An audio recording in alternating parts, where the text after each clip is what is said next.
special LaSalle City Council meeting for Monday, May 6th. We'll go ahead and call the meeting to order. Could we have the roll call, please? Councilmember Edgar? Here. Councilmember Gross? Here. Councilmember Murphy? Here. Mayor Pro Tem Graham Mejia? Here. Mayor Kusamoto? Here. So our item up, the special orders of the day, we're going to be interviewing applicants for the Cable and Traffic Commission. And we'll do this as we've typically done. We'll have a set of questions to ask our candidates here, and I believe they're all here with the exception of Miss Gina Beery. So I think we'll have to take that in consideration. So is all the council members aware that we have a fifth applicant? Okay. So with that, first applicant up is Mr. Stephen Hammond. And Dean, would you mind starting us off with questions? Well, how about an opening statement from Mr. Hammond? Say something about yourself. I'm a 15-year resident of Los Alamitos who has been showing his interest in this city for quite a long time, as many of you know, by attending functions and meetings and like that. I am particularly interested in the Cable Commission, and I hope to be able to demonstrate that during this interview process. Great, thank you. Okay, so Dean, if you wouldn't mind starting off with question one. Thanks for coming, Steve.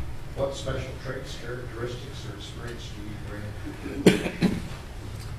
Well, since the last time I was interviewed for a post on the Cable Commission, I've been attending all of the Cable Commission meetings.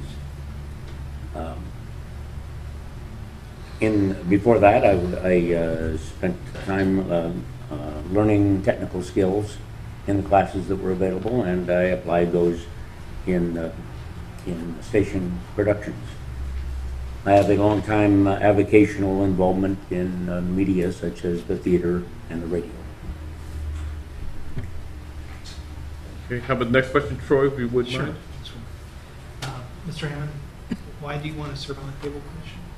Well, I simply want to help the Commission accomplish its role in providing public access to cable TV, whatever I can do. Okay, Jerry. Thanks for coming. What do you think is or are the most significant issues facing the Cable Commission? Well, I would like to help develop confidence in the Commission in providing doing its its advisory role, Okay. as demonstrated by the rejection of the council and the recommendations of the Commission last time. That confidence doesn't seem to exist. There is a conflict which I think needs to be resolved between the sitting commission, which is the Cable Commission, and this technical committee, which is supposed to be advisory to the Commission, and yet there have been indications that there has not been agreement between those two bodies. That is not something which I thought there was, but apparently there is a perception, and I want to do what I can to make whatever conflict like there is of that nature go away. Perfect. Thank you. I'll go next. In your own words, what do you feel is the role of the Cable Commission in Los Alamitos? Well, I want to see the Cable Commission do, I guess, what every commission is supposed to be able to do, and that is to provide intelligent advice to the City Council, which makes policy, and do our best to take that to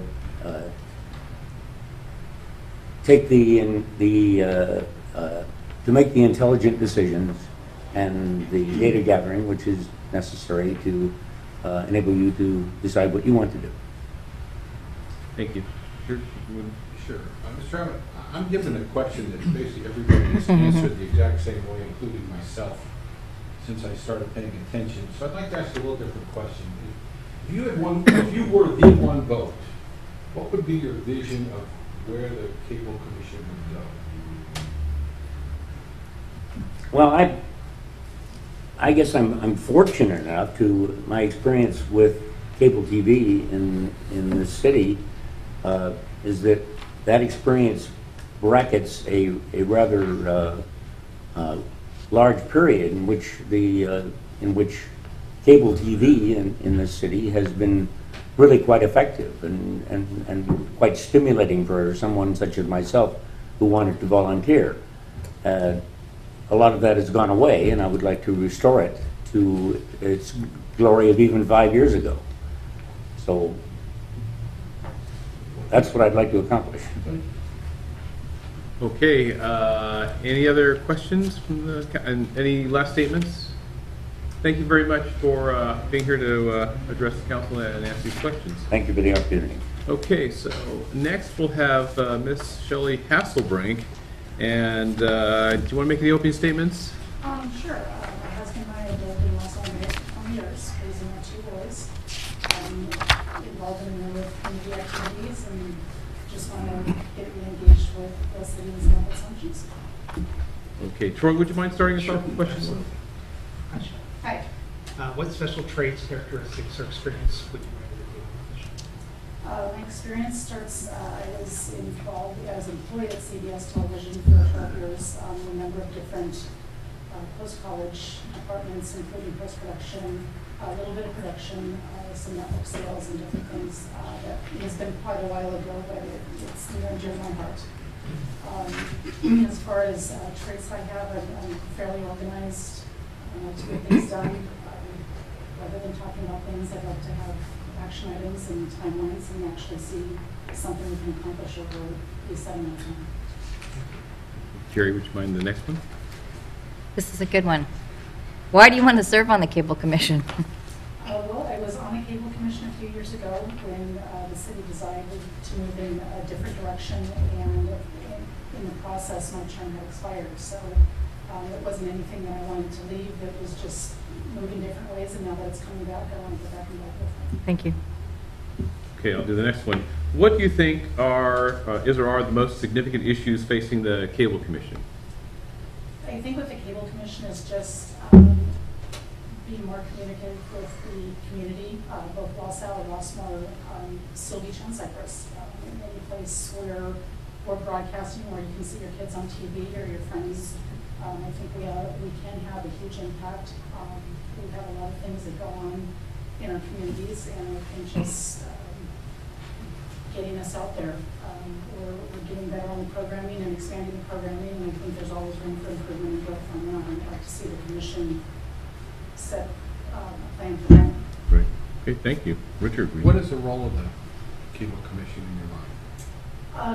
Not to be redundant, but basically it's to set the plan and get the people involved, both technically wise, city-wise, and people that are willing to contribute to the programming, and have a short-term plan and a long-term plan of where we want to be next month, next 6 months, next year, and next 5 years. Okay, thank you. Dean, would you mind getting the last one?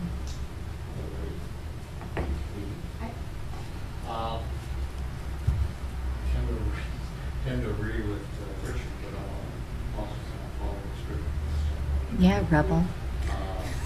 When The considering accountant goes rogue. when considering the actions by the commission, how do you balance yourself, balance your interests for that of the community and organize business, those of your firms or your neighbors? I think as part of the commission or a committee or a city council, I think we need to take what's best for the greater good. Take into account obviously your own personal beliefs and feelings, but if it's affecting more than the greater good, I think that's what needs to be more important. Can I ask you a follow-up? I'm sure you can. Go ahead. Having been, and I'm going to ask the other two, having been on the commission before, and I realized it's been some time back, what was your attendance like for commission? My attendance, I had perfect attendance. The biggest issue I would probably say is in the, I think, 2 years that we had meetings, I think we had probably 3 meetings. So there just wasn't, we wanted to do a lot and there wasn't a fund to be able to do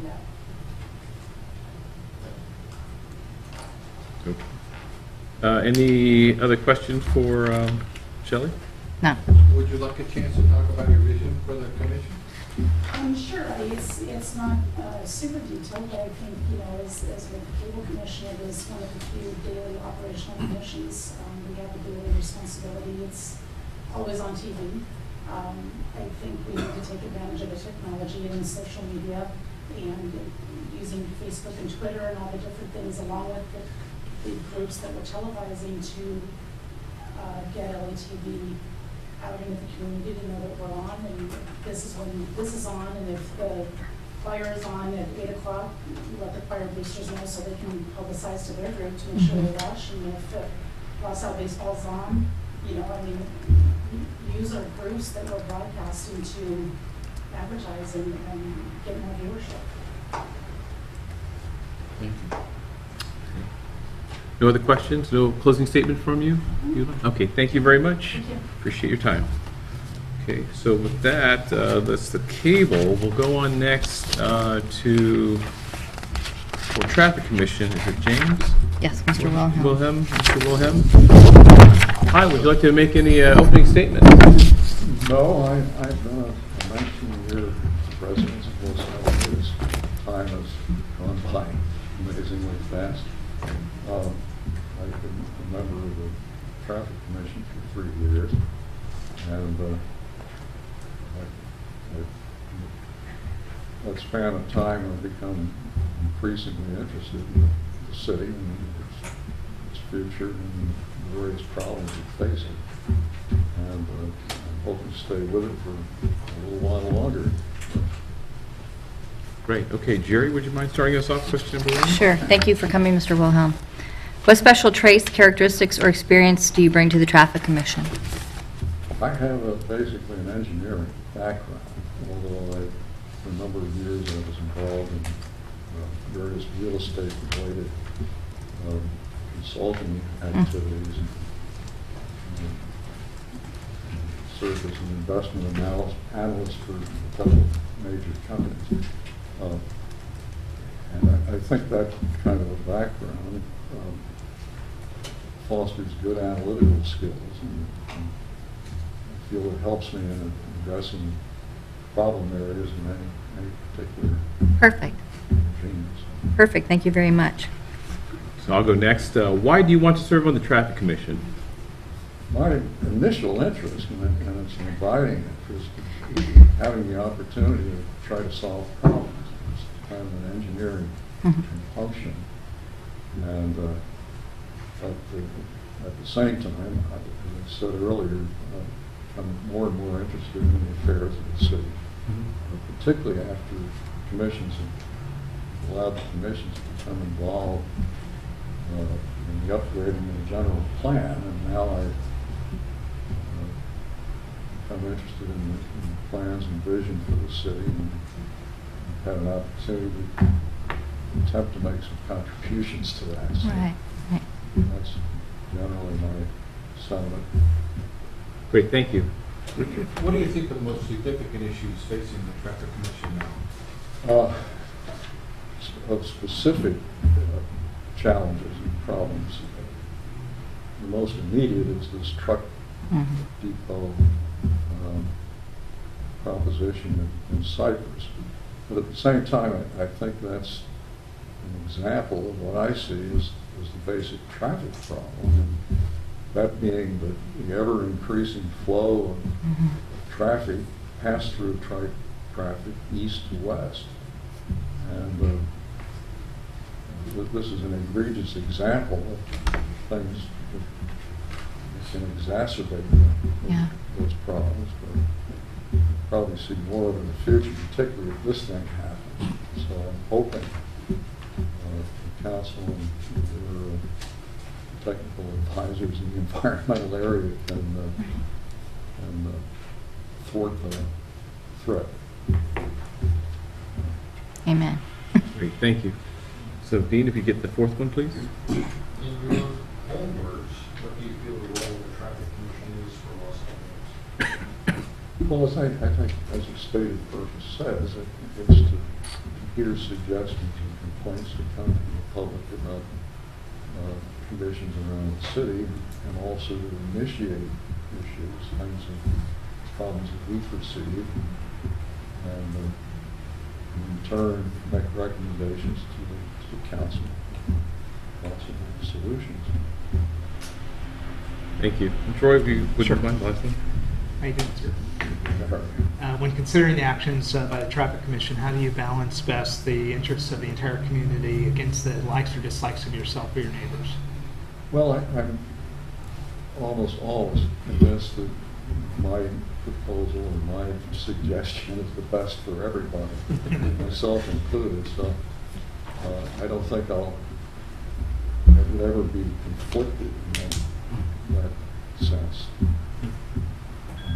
It hasn't happened in the past 3 years. Okay, thank you. Are there any questions from the councilman? Are there last questions that weren't on here? I've asked the same question about Okay. attendance since you're the current sitting member. How has your attendance been? I think I've been perfect. My boss is sitting here to my left. I think so. Pretty sure. I haven't, fortunately, I haven't avoided colds and flu and other things. You're allowed to be sick. So I'll have one. So when you mentioned about the problems facing the city, and you talked about the development over there in the 33-acre park, but you also mentioned about traffic flow. So in your kind of your analytical mindset, what would I say the one or two things that you think that might make a big difference in traffic flow? Well, Obviously. I'm sure limitations. We're looking at one of the east-west problems right now, and that's Farquhar. Maybe a judiciously located traffic signal or somewhere, or a combination of restriping and creating visual effects that will help to calm and reduce the flow of traffic in the hardest hit areas. Just a limit as to what can happen. Hopefully, the potential for additional traffic is not that enormous. And particularly if some of these more problematic developments can be discouraged. It should be interesting to see. It's one of the reasons I like to be around for a while and see how the city is able to deal with these things. Thank you. So other questions? Any closing remarks then? None. I thank you for the privilege of having served for the past 3 years and for considering my reapplication. Okay, thank you. Okay, so the next candidate is Mr. Norm Ray. Oh, Norm, good evening. Good evening. You want to have any opening remarks? No, Okay, so how about I'll start into this one. So I what's think special? you guys pretty much know who I am, so. I know who you are. Yeah. But I'll ask the question anyways. What special traits, characteristics, or experiences do you bring to the Traffic Commission? Well, I've been told that I'm pretty close to 7 years on the Traffic Commission right now, and that brings a certain amount of institutional knowledge. I have some experience with stuff that's coming up now that came up years ago and was off the radar for a while and is coming back, and that's something I can put in. I'm an 11-year resident of Los Alamitos, and except for when I was in school, a lifelong resident of Orange County. I have kids in the schools here that walk to school, and I've got business experience driving. I look back in Shutter that I used to drive 35,000 miles a year plus for more than 20 years and seen a lot. I've driven trucks commercially. I've driven my car. I've driven everywhere, and it seems like in foreign countries, and like I said, seen an awful lot. And then bringing all that experience with me. Great, thank you. Richard? Why do you want to serve again on the Traffic Commission? I am not a small government guy. I'm a smaller government guy. And to be a smaller government guy, you have to be willing to volunteer. Mr. Gross over there is a fine example of volunteering. Volunteers how many hours a week? About 1,000 or something like that. if you gotta walk the walk, and if I want to complain about the size of government, I'm not talking about Los Alamitos, because we have a pretty small government here, but in general, if I want to complain about it, I've got to get out there and I've got to volunteer someplace. And this is a place that I've been given an opportunity to volunteer. I volunteer here and at the Boy Scouts. And so it's, you know, it's a place where I can walk the walk. It's,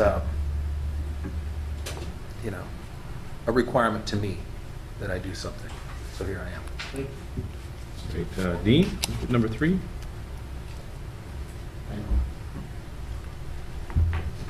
What do you think is the most significant, is or are the most significant issues facing the traffic commission? I'm not going to say the trucking development, I'm going to say heavier or increasing heavy loads of traffic, and it isn't just from that development. That development may never happen. It looks like there's enough people in Cyprus that want to shoot it down, and there's certainly enough people in Los Alamitos that want to shoot it down, but there's going to be more traffic, and it's going to be coming from everywhere, and it's going to be coming from whatever does get built there, because I assure you that it's not going to stay a vacant lot. Something's going to happen there, and it isn't going to be strawberry fields. So it's watching all of this traffic growth, and one of the things that I've been noticing is that is the parking and traffic apartment row, carrier row, all of that, and a large part of it's coming from our own people, and it's because kids aren't leaving home. You have 25, 30-year-old kids that are still at home. That means that there's that many more cars at home and that many more people traveling to work. Even though the number of houses hasn't changed, the number of condominiums hasn't changed, there's still going to be more and more people there because the families are simply staying together, and for economic reasons, and so that's all creating a heavier traffic flow problem. And then there's the traffic jam at the high school. If I could do something significant about the traffic jam at the high school, something significant in a positive way, I would feel like I could walk. I've done something. That's a dream I have, is not solving the whole problem, but solving 20% of it. That would really make me feel well. That, and I'm wedded to the idea that we don't have to increase traffic flow everywhere. I would love to see the traffic slow down on Los Al Boulevard between Catella and Cerritos. I would love to see the development of a walkable downtown there. And know that doesn't make people in other cities happy, and I'm not really that concerned about the people in the other cities when it comes to that street. Catella, fine, it's a freeway, but that doesn't mean we have to destroy our town for everybody else. I would really like to see that happen. Thank you. Oh, I haven't missed any meetings. Troy? You know, in your own words, what do you feel the role of the Traffic Commission is in Los Al?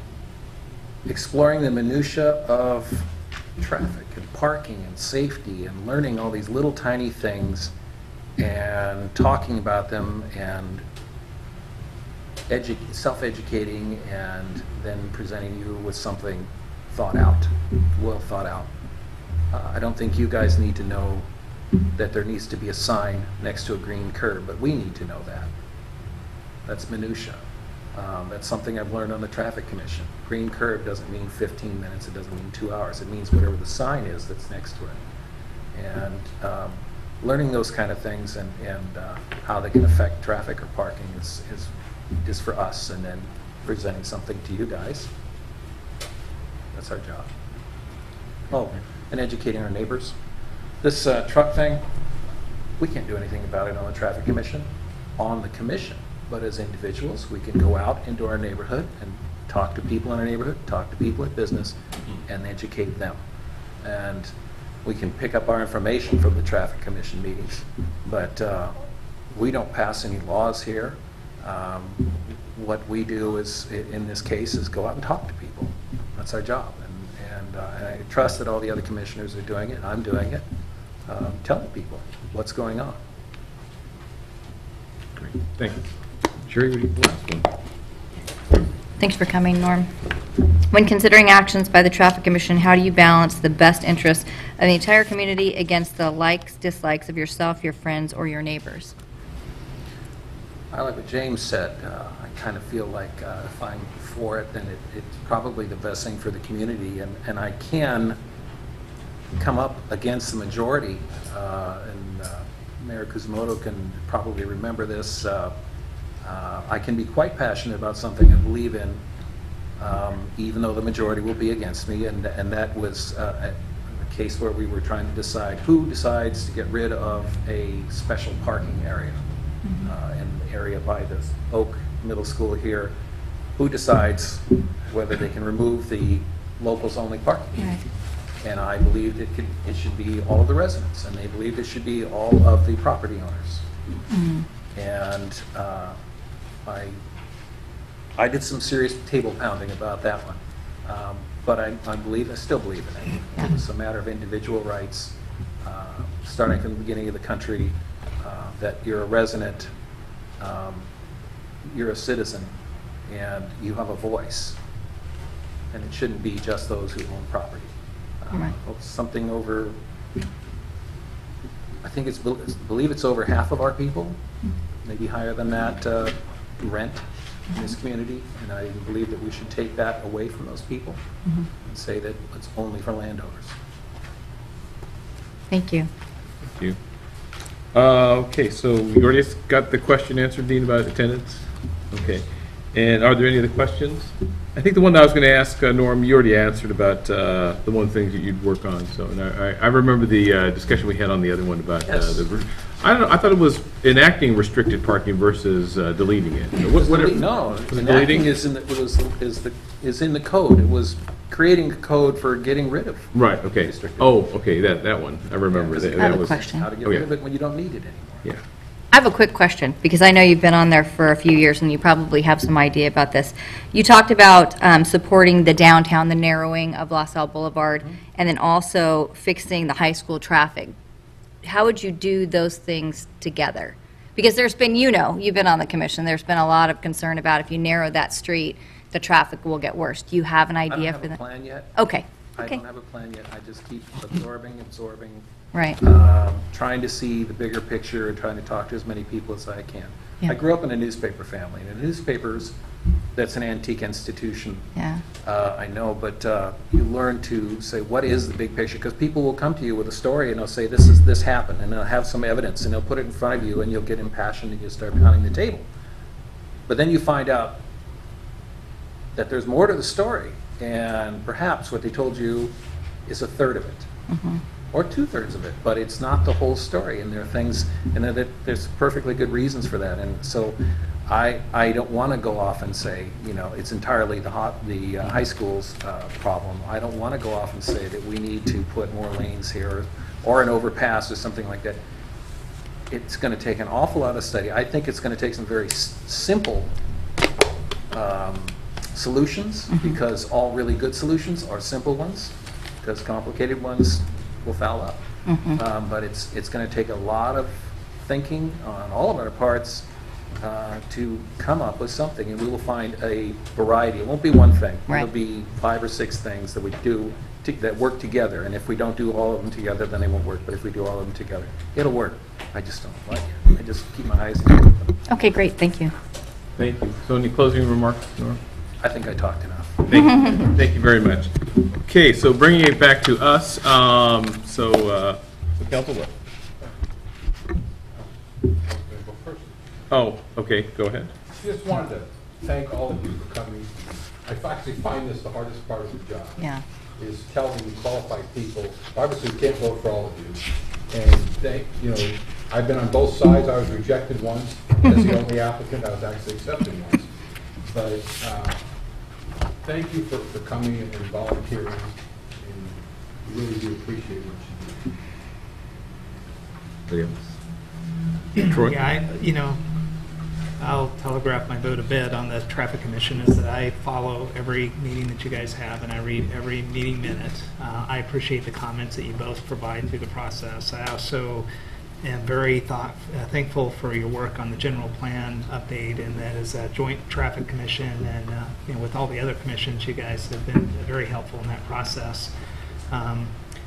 like Richard said, I've had to go through a lot of making decisions, and people come up to me years later and say, "You didn't vote for me." And so it is tough because it's one of the toughest things. But I would just say thank you.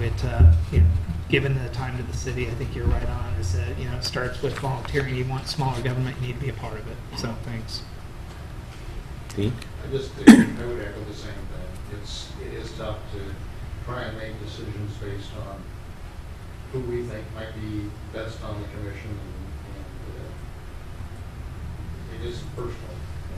It's more, I think, the fact of the city than anything else. Thanks for coming in, and thanks for playing. Jerry? I'd like to add a little something that I may be telegraphing somewhat of my vote too. I think that it's wonderful that people come and serve on commissions. Most of you have already been on a commission. Mr. Hammond's tried several times, and we thank you for coming again. But I do think, just like with the city council, sometimes there's room for change. And so I'll take the chance to just say thank you all tonight, and I thank you for your service.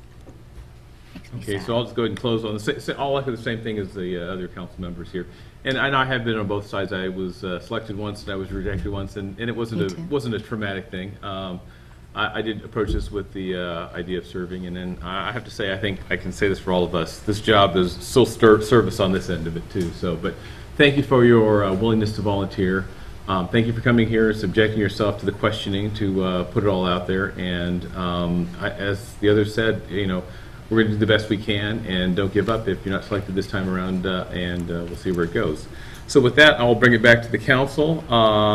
What I would like to do on this one, how about let's just deal with it in two parts, and I want to deal with the Traffic Commission first. And what I would like to do is that we do have a third applicant that we didn't have a chance to see, and I'd like to just go ahead and suggest we table the decision on the Traffic Commissioner. I think that's we can do that for one more meeting. You're appointed. You can still continue to serve, unlike the Planning Commission, I think, where that actually sunsets when you finish your term there. So with that, I'd look for support from the council that we just try and give this, have an opportunity to interview Ms. Beery on this one. So. I would second that. She's applied for both commissions. Okay. We should still interview her. If you're going to hold off to interview her, I would say we take the Okay, I'm good with that too. Okay. So that will table both, and then so Wendy, we can schedule Ms. Beery as quickly as we can. Okay. So with that, so sorry to leave in suspense, but we'll go ahead and table it for now, and then we'll certainly let you know as we after we interview the fifth candidate. Okay. Thank you. Thanks for coming.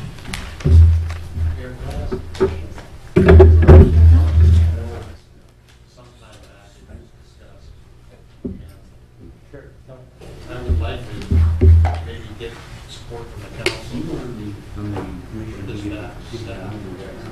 See what the process would be. We have the majority of the commissions are 7 members. And look at the idea that maybe starting with the 2014 election, that we have each council member appoint 1 member to each commission, and that the council then jointly looks at the 2 additional, so that you have 1 that's appointed that would follow the term of the council member for the 4 years, and then the other 2 would be selected by the council at large. That way we can kind of avoid some of the political aspects that happen about, well, majority doesn't allow the minority or whatever to have representatives serve on the commissions if each one of us appointed one. I know they do that in Seal Beach. And it also makes each council member, I think, accountable and responsible if that person isn't either A, attending meetings, or is out of control, for lack of a better word. But I don't know the process, and I don't know how the rest of you feel about that. But I think with the election coming up in 2014, that would be the opportunity to maybe look at implementing it, not something we would do initially. But I'd like to find out how that might work and whether the council feels in favor of doing something like that. I'll speak up. I like it the way it is. I think it gives us all a chance to have effect on all of the people that sit on these commissions.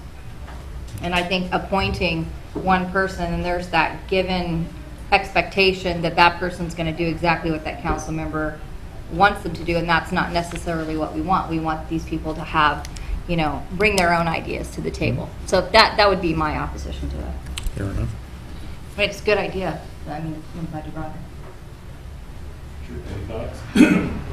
My first thought is just that the 5 of us voting, in theory, prevents a real radical from getting on. But an appointment, I mean, you could pick somebody who could get no other votes, and then they're still on. But, you know, it's a new idea, got to kick it around.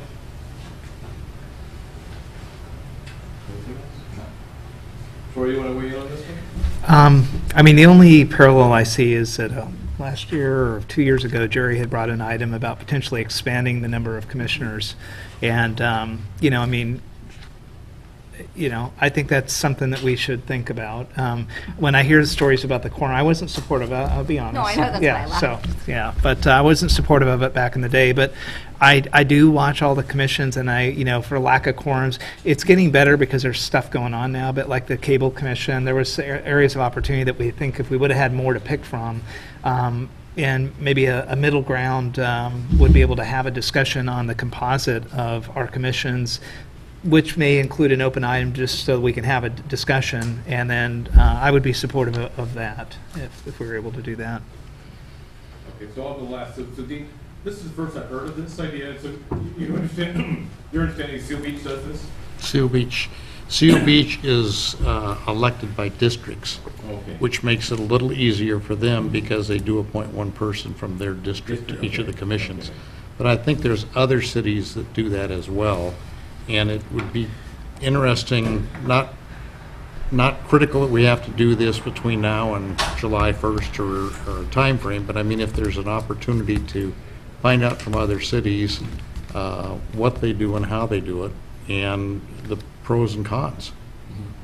So I'll have an open mind on it. I kind of side a little bit. I didn't think what Richard brought up about the potential of getting somebody who's really, I'll say, out there, a little bit different thinking, but then it would be still one vote, right? I mean, that's Right. one part of it. But I'd like to turn to the city manager. So Greg, have you heard of this kind of setup where commissions, an elected would appoint a specific commissioner on a volunteer kind of? Yes. Okay. Yes, I have. In other cities? Yes. In your experience, how does that work out? I'd have to say that when that has happened, there's been a shift to the way you have it for the majority eventually. I would think that you discuss a little bit about having the report come back. I would think that if you made an appointment, it would still, your recommendation, and it would still take the council to approve it. So if you felt there was a reason to not push that person forward, that would give you the opportunity to do that. I do remember the first couple of years that I was on the council where we tried to, and I say we because we were kind of in the lower end of things at that particular time, tried to put people on commissions or give people an opportunity to change, and it was useless to even encourage somebody to apply in that particular process. So I just would like to, again, I don't have a hard feeling one way or the other. I just thought this would be a good opportunity to kind of bring it up and see. And it would be better to do it in election time so that, you know, I think at the last appointments we made, I believe city clerk mentioned about wanting to change terms of the commission members as well, where they all expired December 31st. And if we were to do something like that, it would make it timely because you've got new council coming in, or you've got new positions or re-elected positions coming in December of each year. So it would have an impact on some of those that we currently have. There's no question, but I'd like to discuss it a little bit further and just see the options. Do you have any thoughts of implementation since the terms kind of stagger? How would you? You're elected for 4 years, so your Yeah. appointment would go for 4 years. And if that person moves out of the city, then you would appoint the replacement, subject to the concurrence of the council, much like in state government or federal government, if somebody is appointed, they still have to get concurrence of the entire body. So I would think if there's a potential question on an individual, ethics, whatever reasoning, it would still require the whole council to approve it. But I don't know how it goes in other cities. Not all the terms end on in the 14. right? No, there'll be 3 terms, but then the next go-round, the 2 terms, so by that point, we would rotate it, and then each person would be on for 4 years. I think, do we appoint for 3 years on commissions? They're 3-year terms? So it would be essentially extending 1 year additional on the appointments.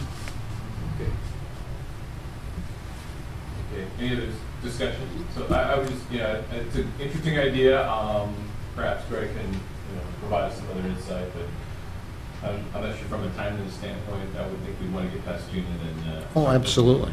Okay. We've got budget's a higher priority at this And I would particular think the point. mechanics of actually getting there would be changing our, city code. It may require that, yeah. So that might be may not be timely enough to get it implemented by next year. So, not saying no, but just. Well, we got a whole year. I mean, in theory, if we did it, it would be December of 2014 that we would be doing something. Okay. A lot's going to happen the next year, too. Okay. With that, any other questions, thoughts? Okay, so we're going to call recess and we'll reconvene at 6 o'clock.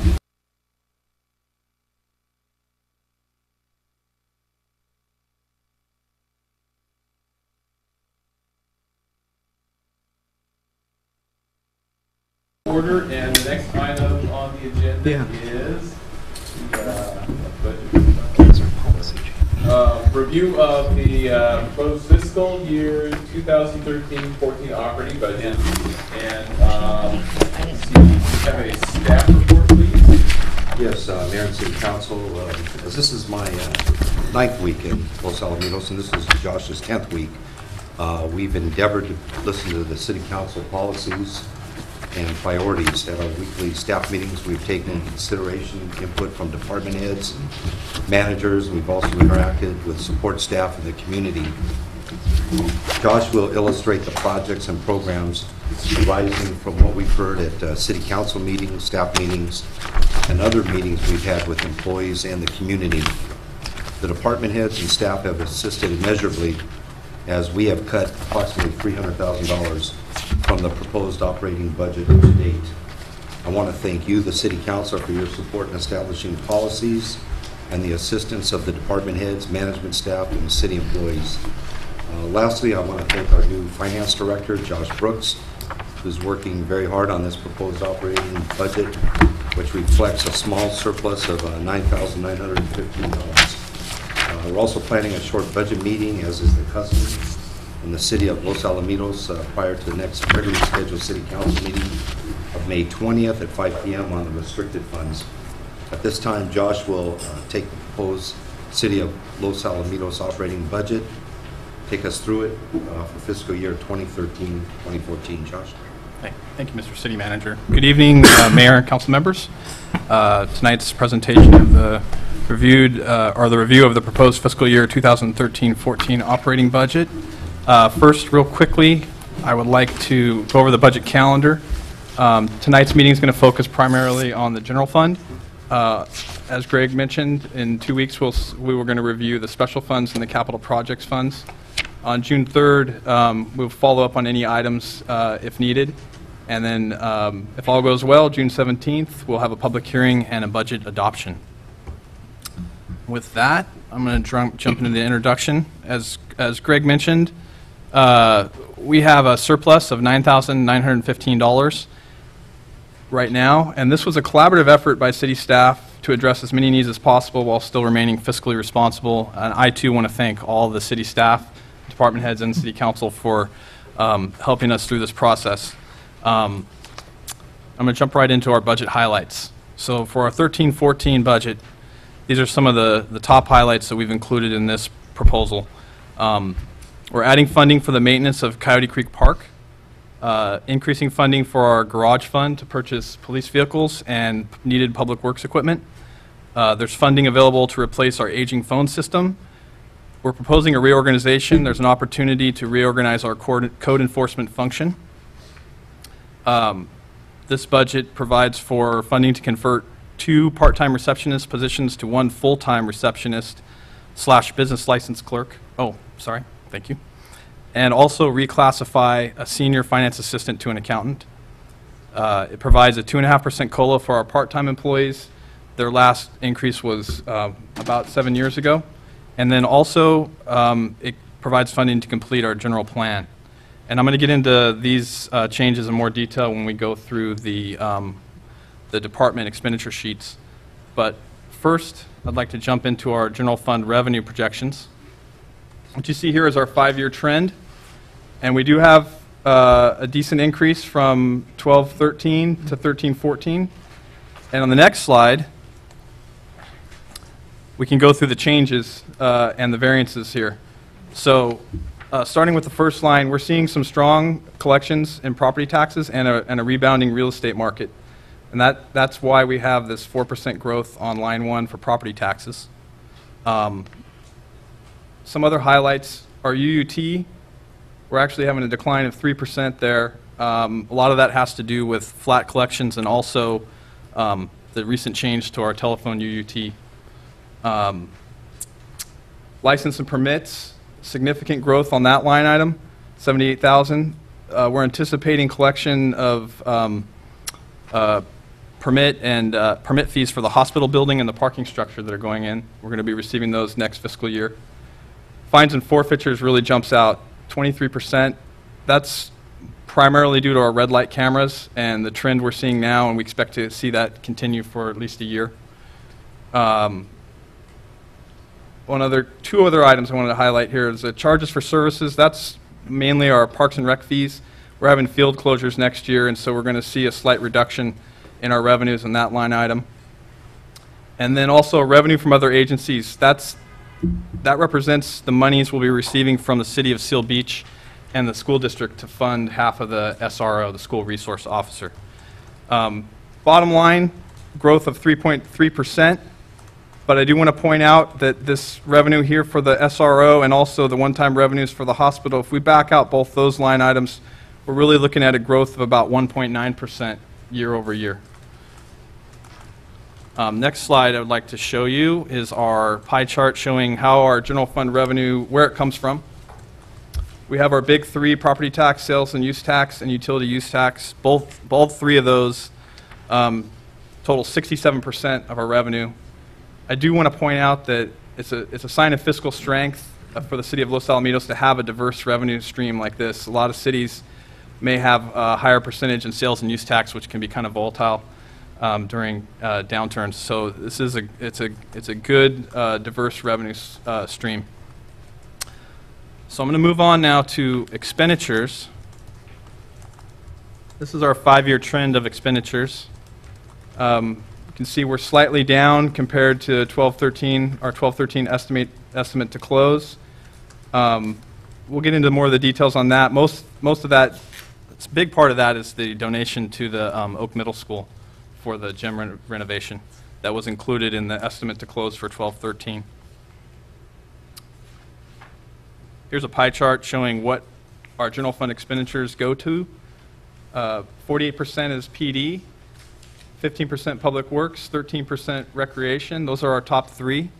Those account for 76% of the city's general fund expenditures. And we're going to go through each one of the departments. It's administration. It's made up of the council, city manager, city attorney, finance, and our non-departmental, which represents items that are not associated with any one department.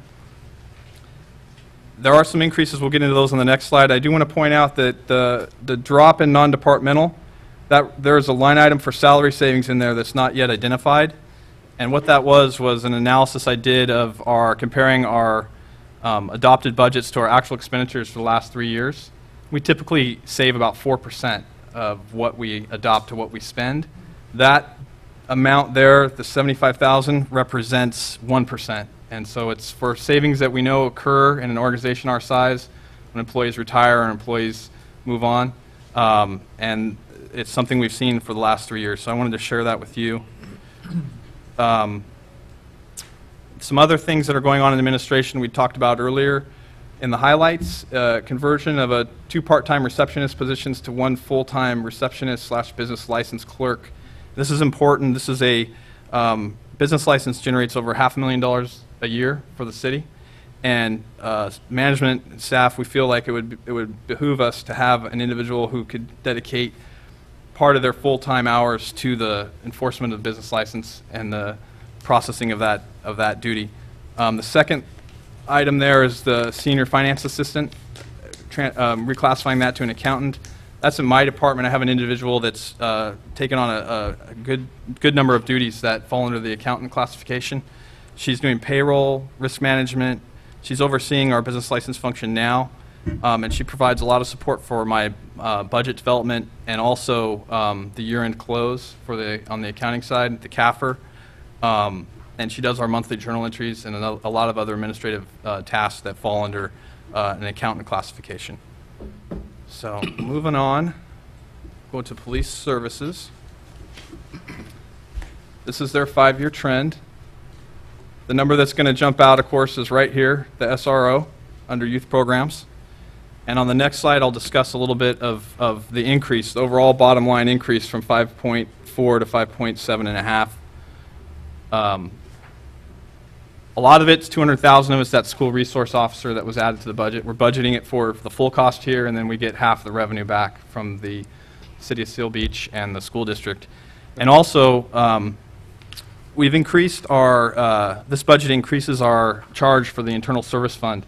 When we, the Public Works Superintendent and myself sat down and we reviewed the policy that council recently adopted, and we went through all the vehicles and equipment, looked at their useful life, and we came up with a charge that could meet the needs of the city for this year and also meet the needs of the policy to make sure that we replace the vehicles we need to replace. Some of the vehicles have a longer life than the policy states because of their usage. It's not as high, so we don't need to replace those right away. But getting back to my original point is that since that charge has gone up, the police use a lot of vehicles, so they're going to get a bigger proportion of that charge. So those are the 2 key increases on their budget. On the school resource officer, when is the payment coming back to us? And It's- in what fashion? It's supposed to be next fiscal year, and So they're going to pay in arrears? no, I think they were planning on paying up front. Yeah, I think in the summer. When you said next fiscal year, you're talking the fiscal year upcoming. Yeah, the upcoming fiscal year, yeah. This is a graphical representation of the last 5 years of the police service operating budget. The growth from 10-11 to 12-13 is primarily due to negotiated increases in the MOU. And then, of course, we're just talking about this jump. A big chunk of that is our SRO and the internal service fund charge increases. So move on to community development. Bottom line, community development's dropping almost a little over 50,000, and we'll get into those differences and changes on the next slide. This budget reflects a continuation of utilizing a part-time clerical assistant, and also an opportunity that we may have here due to a recent retirement to reorganize our code enforcement position to a part-time position. On the flip side, contract services had to be increased for those anticipated permit checks for the hospital and the parking structure. So those have been budgeted for here. But those are a wash, correct? We do make money on those, but I believe it's in the neighborhood of 30 to 40%, depending on the size of the The project. majority of that is reimbursed, is what I meant. Yes, yes.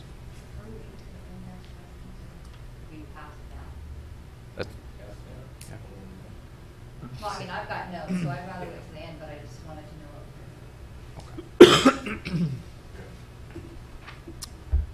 know. This is another graphical representation of community development's 5-year trend.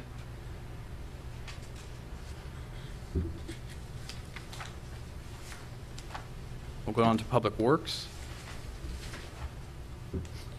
Public Works, we definitely see some growth here, and I'll move on to the reasons why.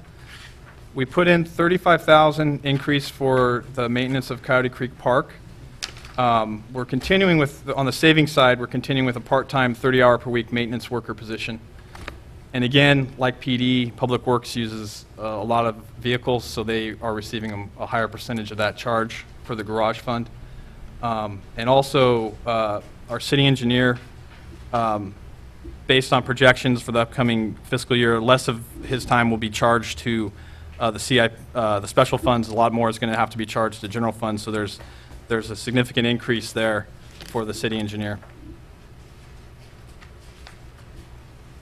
Here's our graphical representation of the last 5 years. Again, the growth is the internal service fund, the city engineer, and the Coyote Creek maintenance. On to recreation and community services. This is where we recorded the $300,000 donation to Oak Middle School. $900,000 here, that's that jump. So that's most of that change there. Also, I'm going to move ahead one slide. So we know that's part of the change, and also the 2.5% COLA for part-time employees. Parks and Rec has a lot of part-time employees, and so they're going to be absorbing most of that cost in this budget. That chart looks a little scary, so I made another one that looks like that with the 300,000 backed out. So we can see that the growth from 12-13 to 13-14 is about 2.2%. And again, mostly because of the COLA for part-timers.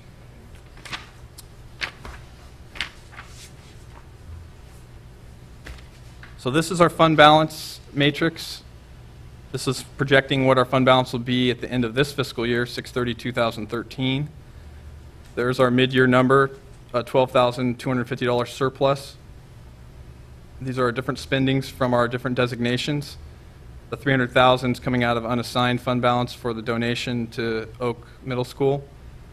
And we end at $7.1 million, just over $7.1 million. And if we go to the next slide, we look at what this proposed budget would look like. There's our surplus, $9,915. Spending to complete the general plan will come out of that designation. And then right at this time, staff's recommending that we use $95,000 of unassigned fund balance to fund our half of the SOR for the next fiscal year. And then that would end our year 6/30/2014 at just over $6.9 million. Just want to keep council appraised of the future challenges that we have in front of us. 800 megahertz, our communication system for law enforcement. 2015, 16, that kicks in. That's going to cost anywhere from $600,000 to $800,000. So we're working on ways that we can finance that. Just recently, CalPERS announced rate stabilization, and those rates will start increasing anywhere from 3 to 4% a year for 10 years, starting in 15-16. We're going to have to figure out a way to fund our school resource officer in our budget. We have contract negotiations coming up with our POA in September and also CEA in April of 2014.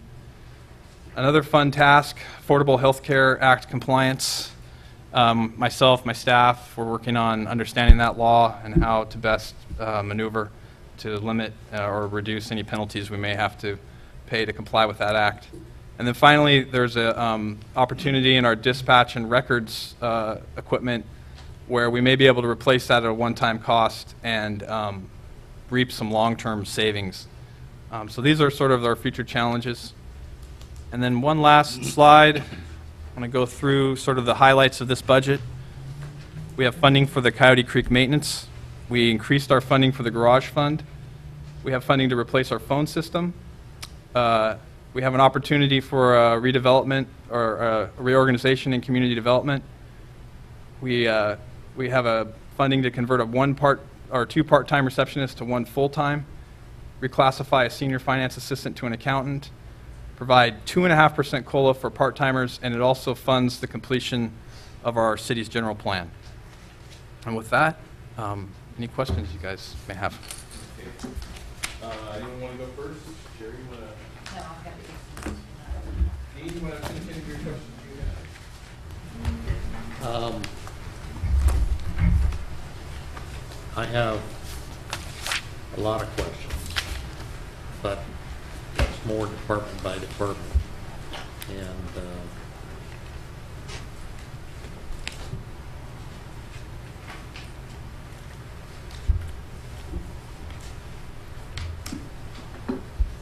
I'm not quite sure, do you want me to go through each of these, or do we rotate around doing that? Because overall, it looks like there's increases in retirement costs. Is that because of the PERS change? Not for the PERS change here, but PERS has been increasing for several years now. Part of the recession, they had to factor in increases year over year. So is that factored in why we see retirement costs increased? Yes, that's part of the expenditure projection. And there's things that, for example, in the city manager, city clerk, page 18, we go from an estimated year end of 281,040, which is the same as the actual for 11/12, up to 392,506. That's over 100,000 increase just in salaries for city manager and city clerk. Is there a reason? Because we're bringing on this to me doesn't account for the benefits and a benefits package, but 100,000 increase in those two positions. Is there a reason that it's that high? I think what we're budgeting for is a full year of the city manager at, I believe, top step. And then we're also going to have that business license / receptionist in that position there under city manager, city clerk. That's why you can see the hourly rate drops from 37,000 down to 15. How much did you say that saving is? It wasn't savings. That was actually going to be a cost, and I believe it's in the neighborhood of $12,000 a year to fill that with a full-time position. And the rationale for doing that, of going from 2 people to 1, is what? Again, it's the business license function. It generates nearly $500,000 a year, and we feel like it's important to have a full-time person overseeing that, or using part of their full-time hours to oversee that function. We were looking at the trends from a few years ago, and they didn't have any emphasis on that position. We saw a dip in revenues of, what, about $200,000? Yeah. So it was almost like cutting off one's nose just by one's face. It's a very important function, generating, it's like $500,000, $500,000, and to risk that for the $12,000, to take a chance of having a decrease of $200,000, it just seemed like a good investment to combine those two positions, and also the service to the community and image. But primarily, when we saw that dip from a few years ago, it was pretty scary to look at that. The reason I'm asking the question is we're going from 2 half-time to 1 full-time. So we got increased benefits because full-time qualifies for different benefits than part-time. The business license aspect is currently handled out of your department with the accounting folks that you have. Right. You have the ability, when you got 2 people part-time covering it, that if somebody's off, vacation, whatever the case may be, you have somebody else able to cover in that particular process. we invested several years back, I think, $295,000 in accounting packages, upgraded the accounting system, and that was supposed to be implemented over a period of time, and my understanding is that's not been implemented totally. And we also talked at one stage about having business licenses renewals being online, where they could be processed online, so the cost factor actually would probably be less. I've had businesses that have complained to me over the years that they get a blank form that they have to fill out everything every year, rather than having a form or being directed to a website where it's all integrated in there, and then they just correct what's there.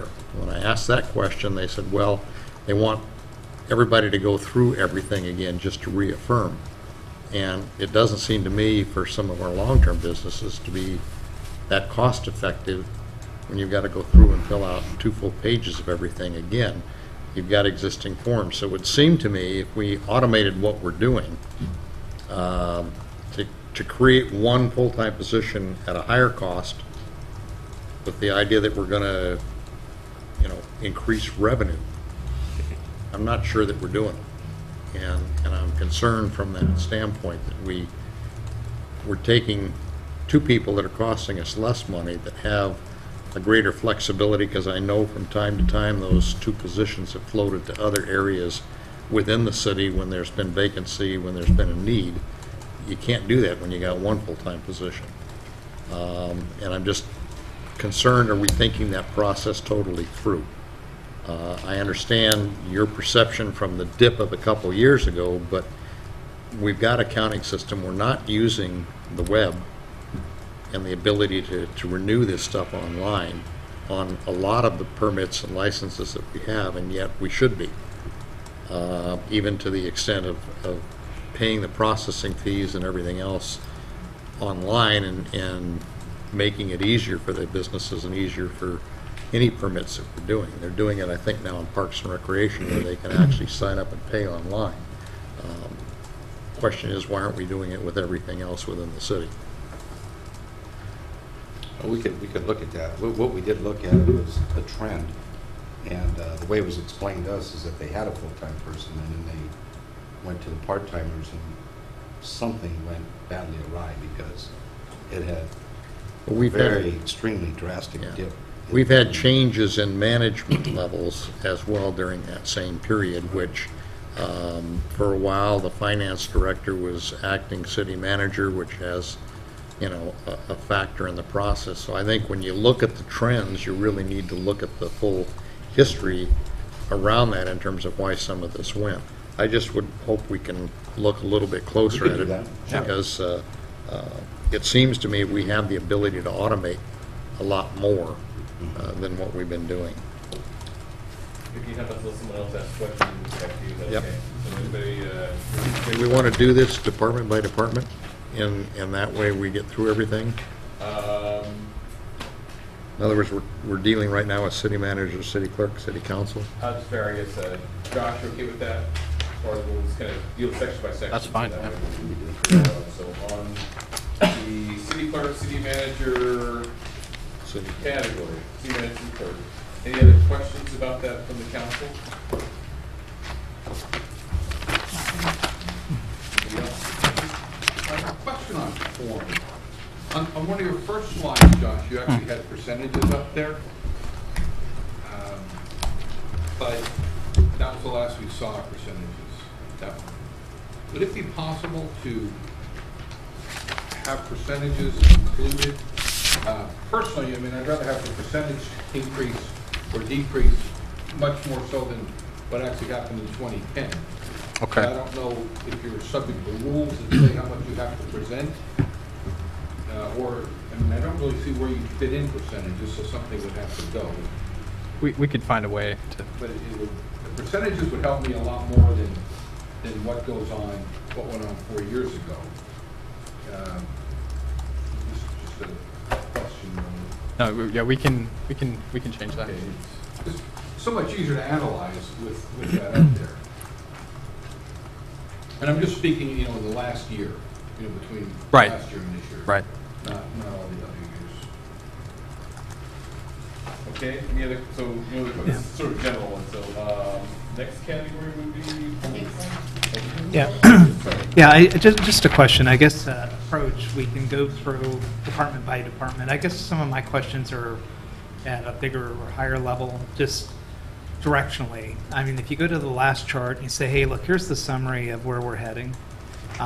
Just before we get lost down into the detail, future challenges, keep going though, because the summary, it kind of comes down to right there. Coyote Creek maintenance and funding. We have a park that's approved. They have an RFP going out, and it would be interesting to know what the construction timeline is, because if that's number one, driving a significant amount, how much specifically is that, and when does it cut in? Because the construction schedule doesn't show a park even in place until midway through the year, but it's number one on the list. So I was just curious, when do you show the maintenance kicking in, and how much? Well, we're expecting maintenance to kick in January. Okay, so 6 months of maintenance for 100 grand? It's 35,000 that we funded.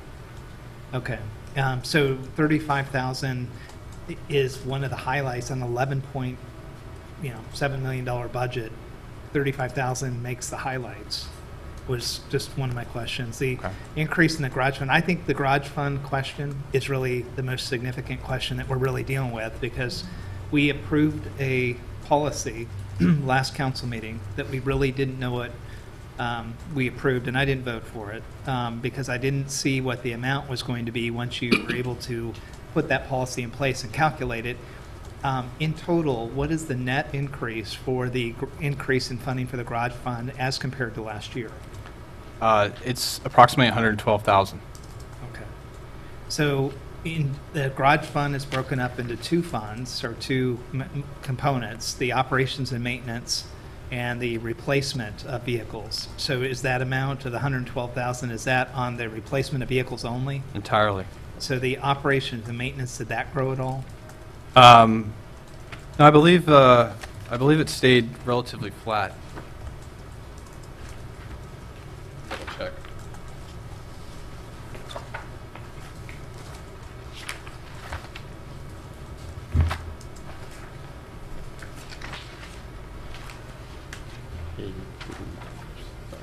The reason we put Coyote Creek, we just thought it was an exciting project, not so much, we weren't looking at it as a budgeting, we just think it's very exciting for the city. That's why we put it that way. Sorry. Go ahead. Oh, bottom line, our estimate on page 75 of your booklet. It's not really 75, but Sure. It's kind of out of order there. But we actually, our proposed budget is just about 4,000 less than the last year estimate for just the salaries and the maintenance operations for the garage. Okay, and so the 114,000, if you look at that historically, I think how much did we have in the account from last year in total? Or we're talking about the fund balance? The fund balance for the actual replacement. I don't have that right off the top of my head, but My recollection is that we probably had around $330,000. you're right, and I believe we drew down that account in this fiscal year by about $221,000. That's right. That wasn't funded. And so, again, and I won't get into the minutia. When we get into the details and we start, I'm going to focus, when we do get a chance, I'm going to focus on the revenue first, because that's the money that we'll get versus the money we spend. And I have challenges that I just want to be able to get some answers on the revenue. I think that personally, we're potentially about $300,000 over projected in revenue. So now we're spending up to the revenue line. When I see the internal garage fund driving $112,000 more than last year, I'm thinking, where do we cut if we are over projected? Not that everybody in the council is going to agree with me, but bigger picture, I just want, before I get in the details, I just see that a little bit of a level set at the macro level before we get in the detail. If you were to look up there and see all those different costs, I really struggled too with 2.5% COLA for part-timers when we've been really struggling to give our full-time people COLAs. And I just want to make sure that we're not sending the wrong message that part-timers are more important than others. And we're also getting ready to go into labor negotiations fairly soon, where I'd hate to set precedent on one side for the city manager and some of the key jobs. We've been trying to take a more aggressive stance on things, and on the part-timers, we kind of show a different hand. The 2.5 for COLA, how many part-timers are we talking about? I don't know the exact number of individuals, but do you want to know in dollar terms? Well, part-timers to me is part of your Affordability Care Act issue, as those part-timers potentially could get a double hit, 2.5% on COLA, and if they work over 30 hours or 120 hours per month, potentially get health care. So I'm kind of wanting to make sure I understand the full impact of a part-timer before we start giving them benefits and an increase in pay. I just want to understand what the magnitude is of that demographic. And if we don't know now, that's okay, but that's Right. something I'm going to... And then, and just to be respectful to the mayor, because he wants to go all the way around, just the last thing, this chart to me, if there's anything else up there, and not that it's an interesting thing like Coyote Creek, but the most substantive dollar issue that's driving our budget, what would you say that would be outside of the increase in the garage fund?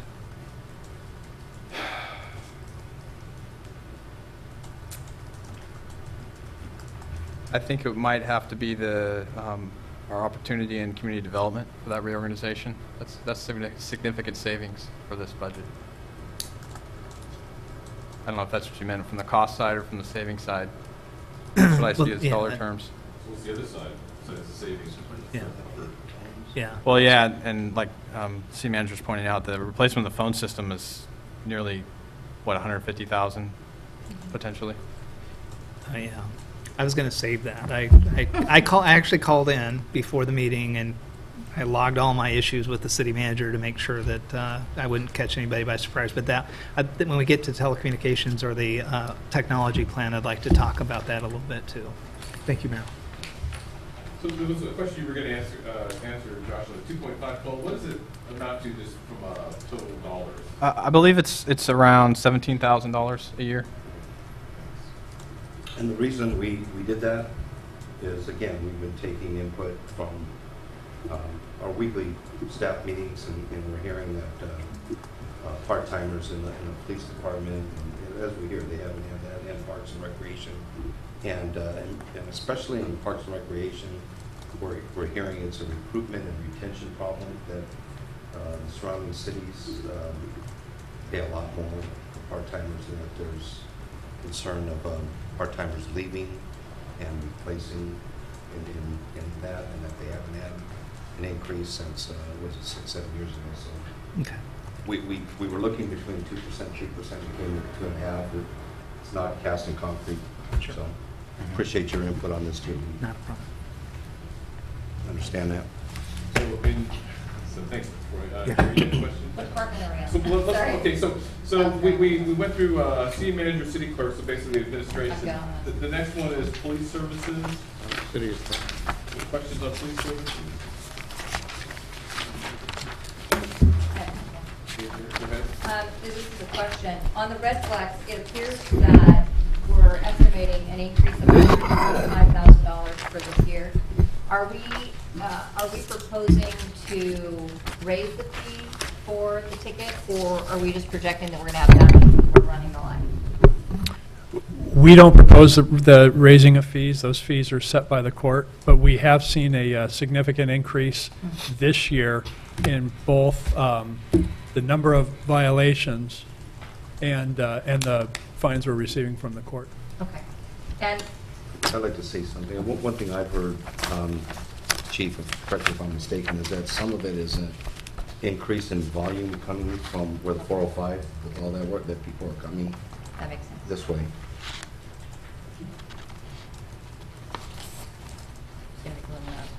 The SRO for next year, I know that we are going into the shared costs with the school district and Steel Beach, who have been nice enough to kick in 25% each.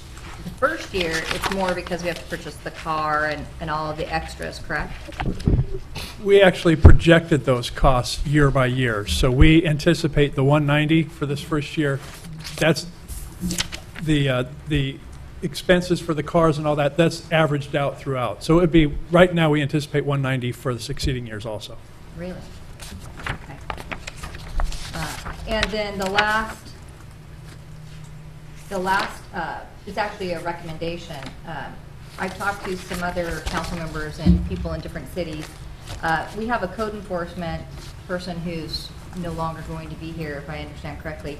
And Retired today. We got notice anyways of retirement today. just Great, today. great. And we wish her the best, so. Yes. What I would like to do is see if we couldn't look into having contract labor for that. I know that in some other cities, they use the inspector to take care of that, and I think that would be a cost savings for us, essentially, because contract labor, we don't run the same risk as we do. That's what we're doing now, aren't we? We're doing that right now, Okay, but we're great. just doing it on the interim, but we could certainly look at continuing in light of what happened today, with the, Right, retirement that we received. yeah. I just think it's an opportunity for cost savings for us and less risk and liability. Well, that's a for the good point. city. I'm glad that you read my mind. I was thinking about that. I was so. going to call you and I ran out of Okay. time, I apologize. But those would be the questions that I have for the police department right now. Anybody else? Richard? Yes, when the SRO came up, if I remember right, Troy, you asked the chief if they could absorb 50% of the increase, but it doesn't look like that's happened. Is that your recollection, and did it happen? No, it did not. Okay. Please. Because where it does say 90, and I thought it was going to be 50, and we're going to find it somewhere else. I realize that's magical words there, but just want to make sure. Okay. We can still explore it. I recall, I was here that night, not on an official capacity, and I do remember there was some discussion about looking, try to look for it in the chief's budget. I know he had some apprehension. I did come the next day to the staff meeting, and there was discussion, I remember, that was brought up, and so it was investigated. We could continue to explore, but we haven't been able to find it, because like I say, we've had to cut about $300,000 just to get to this right now. Yeah, I have some of the same concerns I think Troy does about we're spending one-time money, and I'm afraid that it's going to get rolled into the budget as an ongoing thing for like the increased fees from the hospital are expected. I don't use the word spending up. I want to make sure, like the red light. The red light jumps $125,000. That's a pretty significant jump. It has been as high as 384 in other years. So, as long as we're not just like eliminating the yellow light or something like that, it has to be fair. But We share your concerns. Okay. Josh and I have had numerous discussions on the very topic, and we've talked about everything that you're expressing here going forward, and to be very mindful of that. okay, I don't want the assumptions to be too rosy. I guess. No, and we'll have to develop strategies going forward to take that into consideration. Okay, thank you. Just on the effort. Okay, I'm sorry. Yeah, so on the red light cameras, what I would ask for consideration is we have the revenue jumping up from last year at 240 to a projection of 260, going up to 385. And that level is, starts to set the expenditure level. And so, I would be comfortable if we brought our projections down. I mean, if there was one type of violation or one type of police stuff that we get a lot of negative press is depending on red flex cameras. And to think that we were going to get this much more, I'd rather condition myself to kind of have a lower estimate that's maybe more realistic to the 4 years of data and use that as a baseline. Because eventually when we rack and stack all of the assumptions in the revenue, like I said, of the 295 that I see, that's 100 of it that seems over projected. And even if not everybody is with me yet on that, I mean, when we get to all of those and we have to look for expenditures, we need to kind of have an idea. So if we're not going to lower it now, let's just keep that as a placeholder. So we've got 100,000 just in that one. I think you've heard that. Within the specific budget You know, area. we will, I just want to mention, that's a good point. We will, because we're keeping a placeholder on some of our expenditures. Okay. So it's just fair to do that. So, because usually at the end, we would kind of have this tally sheet of things the council had issues with and areas of Okay. opportunity. Well, we're doing that now, so. And then on overtime, I looked the police through the different departments, so patrol. I noticed that the amount in there for overtime, a little bit lower this year. Chief goes up again for the proposed, fairly higher. Is that just, a lot of times, some of the people in our community, they see the involvement in SWAT and some of these non-city things, but we are contributors to the county. And, I just wonder, is any of our ancillary duties driving the overtime, or is there things going on within the city specifically that? Well, you notice the increase in overtime compared to this year. However, I just want to make sure we point out, we also have on-call pay and court pay, which are other types of overtime, and this year they're all lumped into the same category. So you'll see the others are zeroed out actually. Okay. Okay. And then obviously in patrol, they got the Christmas Day of the internal garage fund, all of the expenditures. So there's a lot of police cars coming into the garage fund here. Again, to be constructive and supportive is, do we got, a lot of police cars that are sitting in the back that are just decommissioned and we need to replace 3 or 4 just this year? Or what is the, did the council before suppress so bad that now this is the year we're going to make it up and try to balance the number of police cars we need? Because, if we only have a certain amount that are out at any given time and we've got a rotation for, 12 cars in total, that's a fourth of our fleet that's going to get replaced. What is the root cause there? What's the issue? Is this pent-up demand?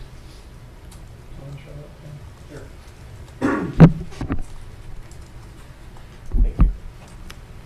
In the past few years, if you remember, we used to use the Ford Crown Victoria. During that time, we were on a 3-year rotation. A few years back, we switched to the Dodge Charger, and we were actually able to go to a 4 to 5 year rotation. Well, the past couple years, we've come to the end of that rotation. Therefore, we're now realizing that the optimal time is a 4-year rotation with those cars. Problem was, we purchased all those cars back-to-back fiscal years, 3 one year, 3 the next. Actually, June and August. So it's a timing issue that's kind of catching up with us now. What we're going to try to do is, in the flexibility of the replacement policy, is the flexibility to move it around a little bit. And the goal is to get to where we're purchasing two cars, and then a year off. A little bit better budgeting in that aspect. But no, to answer the other part of your question, currently we have 7 black and white patrol units, 1 SUV that is ran 24/7. Then we have 3 and 3. Okay, on those 3 and 3 are during the day shift, 3 are during the night shift. You also have to rotate them for maintenance of the vehicles. So hopefully that answers both your questions. Yeah, I'm just wondering, are we taping them together like we did the Crown Vics? Because those were tough times, and those cars looked old, and everybody in the community appreciated when they were replaced. It's just hard to, there's no smoothing. And like I said, I will be honest, I'm suspect of the policy change because I personally, and I didn't support it, and I still don't understand what the policy change was on the mechanics of how things get changed out. Is we've got a significant fleet. Right now, we're talking about police, we'll talk about public works. Some of the council members through some of the meetings have said, hey, why don't we share scissor trucks with Cypress? And that might not be a good idea right now. But there's a lot of different types of vehicles, and I just feel like right now, I feel like we're slipping a little bit on this policy. We really don't understand the policy, and we've got a lot of vehicles. And even in what you just described, even if it was 1 or 2 cars this year, and we get in a smoothing policy of starting to replace them, I sure feel much better than the whole infusion. If the fleet's not getting held up by tape like back in the day when we started, I would say I'd be more supportive to see this thing be rolled out, even though the policy says you can do it now. Do we need to do it now? Is it absolute? And it's more of a discipline than it is anything else for me. So that's patrol. Within, there's one other one.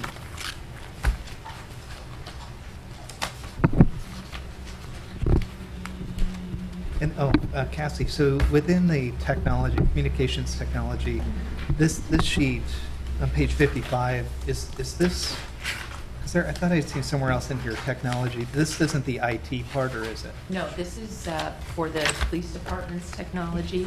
Okay. It includes things like the cost of the maintenance for our 800 megahertz radio system. We pay, a maintenance amount for the backbone of the system every year. It includes our CAD RMS software maintenance costs every year, which are pretty high. That's one of the areas we're hoping to save. It includes our Westcom contract, so it's communications technology as well. So those are some pretty high but fixed costs, unfortunately. Okay. So I guess just in summary, the capital or the garage fund continues to be my biggest thing, and it's an area of opportunity. I think in total, police, what is, just for a placeholder to kind of pit up against the revenue projection of the $100,000 on the revenue side. On the expense side, what is the total amount for the police, just for the public's view, that we're talking about for the internal garage fund based on the new policy? I'll have to get that number exactly to you. It's broken in by divisions, but I don't have the total right off the top of my head. Well, we could add it up if you want. Yeah, I mean, it's 3 numbers, so, it looks like 10,000, which is nothing for admin. It looks like the big numbers in patrol, where it's about 50 or 60. So there's 60 or 70. And it's another 30 for investigations. Are we talking about the garage internal service fund charge? Yeah, I'm trying to get just a placeholder. Okay, so for patrol, it's 133,364.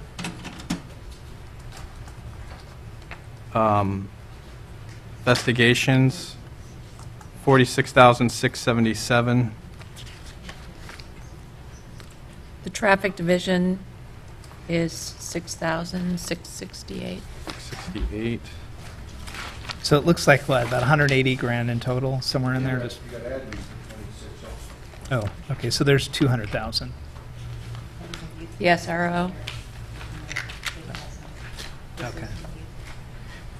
So just a placeholder to 210, and again, if we asked you, what do you absolutely need, not what our new great policy is pointing to, just as a placeholder, it'd be interesting to see what is actually mandatory, mechanically mandatory, and what is, we know what the policy says. It says 200 plus. So just as a placeholder. That's all I have, Mayor. Thank you. Dee, do you have any questions? Yeah, I do, yes.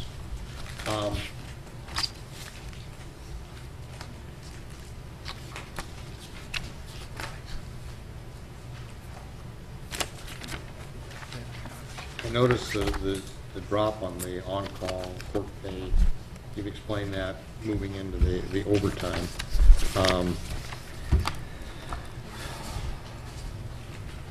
We're going up on contract services on page 49 from 3,200 to 73.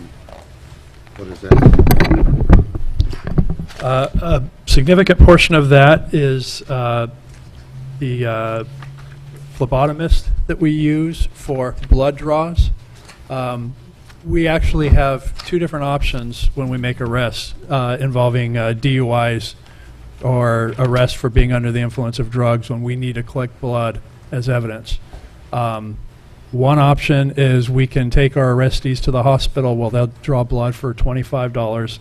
And another option is to call a contract phlebotomist, and that's $114. And due to some technical reasons that has to do with the collection of evidence, more often we are needing to use the phlebotomist, and the hospital is not an option for us. So we've increased that, but at the same time, we've decided that we will decrease our bookings that we do at Seal Beach. So if you add them together, we're trying to keep it about the same. We'll transport to county jail more often, recognizing that we're spending more on the phlebotomist. Special assignment pay doubles in investigations, goes from 9,400 to... That's based on some MOU adjustments that kicked in halfway through the current year. MOU with who?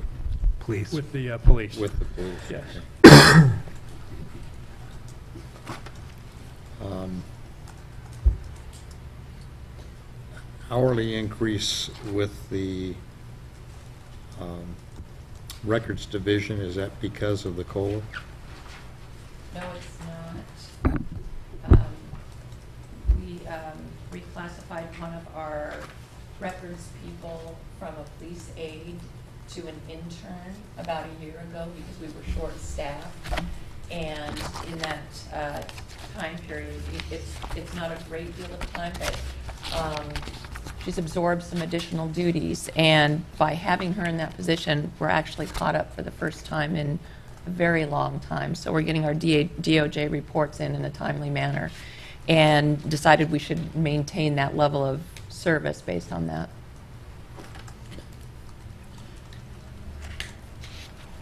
The Westcom increase on the contract, about 8,000. You said that's mandated stuff. What is, we pay the attorney fees, I think, don't we, for Westcom? Not flat.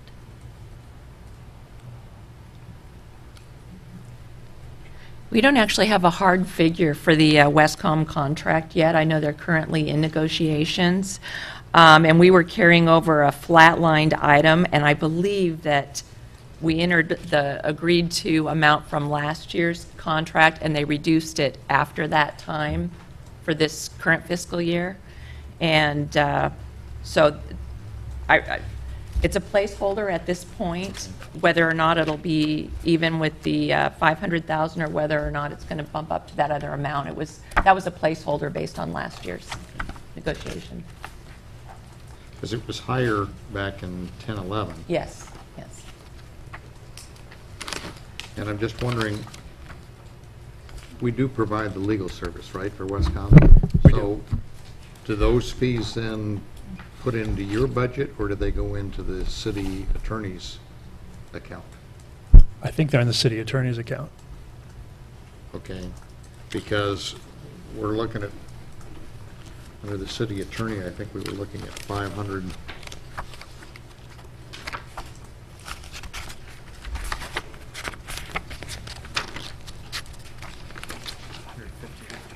$155,000, and I think that was based on the negotiated 40 hours a week, 40 hours a month. What was the? That's where the 155,000 came in. So, much like garage funds and other things where different departments are budgeting money, does that money then get transferred, or is it drawn as needed, or how does that work? Or are we doing the same thing with departments like we do with the garage fund? In other words, are departments responsible for their own legal expenses? No, that's all covered by the city attorney budget. Okay, so then why would Westcom's legal costs be under that? Or why would it not include just the basic Westcom agreement, and then the additional needed for that goes under the city attorney's budget. What did you want, Dean? Well, 23? city attorney is back on page 23. The Westcom is on page 55. Your question is why are two separate funds funding the Westcom? Is that the question? No. Westcom, we provide, each of the cities provides a different function and service for Westcom. One of ours is to provide we pay a flat fee, but we also pay for the attorney fees or legal fees. So if that's the case, and it's part of his basic contract with us, we got funding in two spots here. And my question is, why? In other words, if Westcom, he's allocated for 40 hours And this with us, amount is, with the city. If Westcom takes another 6 hours, does that come out of our 40 hours? Or how does it add in? In other words, they're projecting some cost in the Westcom deal. I'm not sure that it's clean from that standpoint. But I'd like to know, you know, we've been through this with the attorneys in the past, what we're paying for. It's an allocation question, right? Yes. Yeah. You know, I can try to answer that question, but from the establishment of Westcom back in, 1997, the attorney fees have always been included with the city's attorney fees. You know, each of the cities has that in-kind service that they provide to the JPA.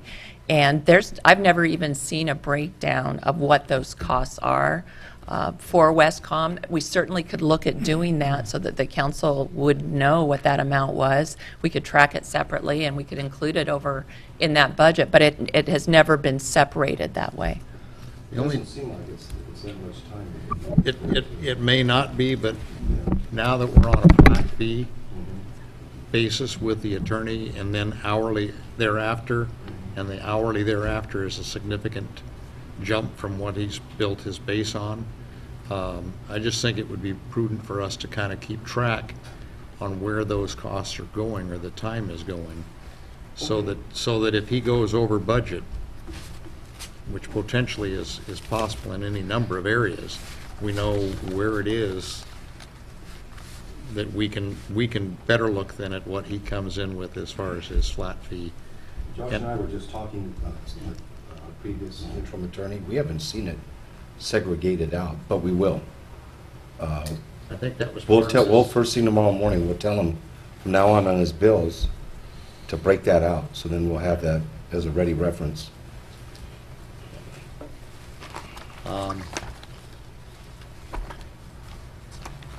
On the communication side, are we going to, the 2015 budget for the change of the radio frequency, we're not going to do anything until it actually comes up? We actually haven't figured out how we're going to go about funding that, but Josh and I have been talking that's one of the goals for this year is actually in our IT strategic plan for this year to come up with a funding strategy, bring it to council. There isn't a funding mechanism there right now to do that, so we'll have to be creative, I guess. Yeah, that's another unfunded mandate realistically that's being thrown down, but at the county level rather than the state level like we're used to, so.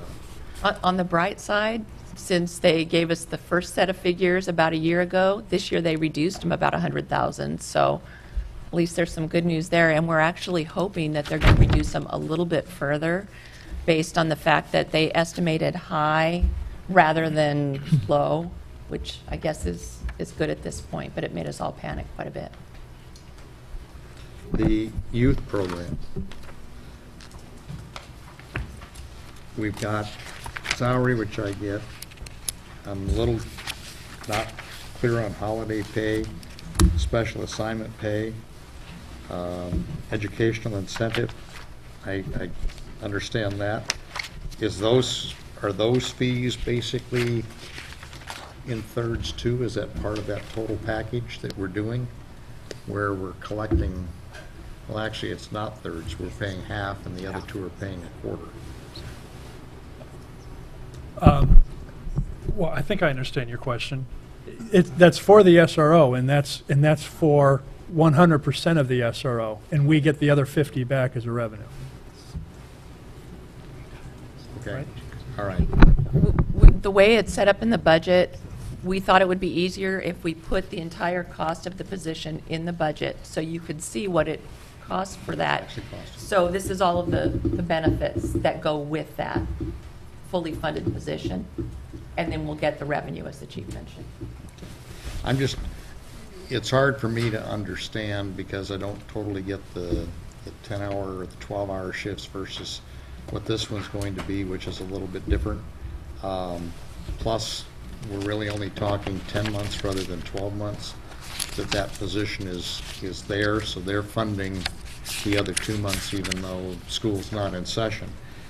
But where we got $7,000 for overtime, holiday pay, things like that, I'm not sure how all of that fits into what we're doing with the position. And the $8,300 for the garage internal fee, is that one car that we're bringing on? We're actually adding another patrol vehicle then? Yeah. Yes. So how does that, maybe the garage fund can help me there, how does that vehicle fit into the matrix? Because we're driving 2 miles to the school and 2 miles back, as opposed to full patrolling of the city. Does that vehicle get rotated in? As I recall, the last time we had it, it was either marked on it as it was the SRO vehicle, or I don't know. I mean, it seems like that vehicle's not going to be in the replacement cycle every 4 years if it's only going to be used in that particular fashion.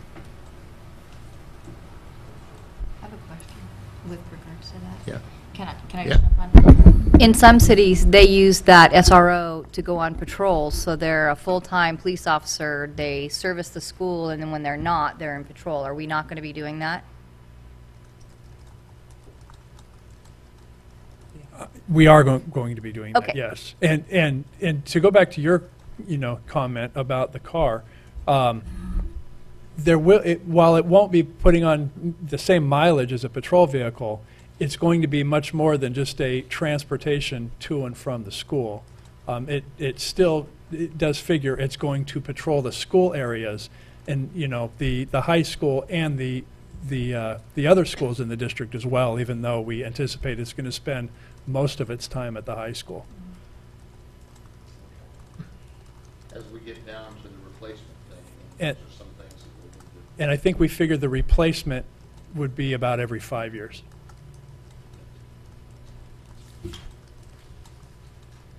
Emergency preparedness, well, actually, traffic. Is that, is 190, well, actually, the division is 472,000. Is that part of the COPS grant that we're reimbursed on that one? I was under the impression that was 100,000 that went toward the motor officer. Is this the motor officer position? Yes.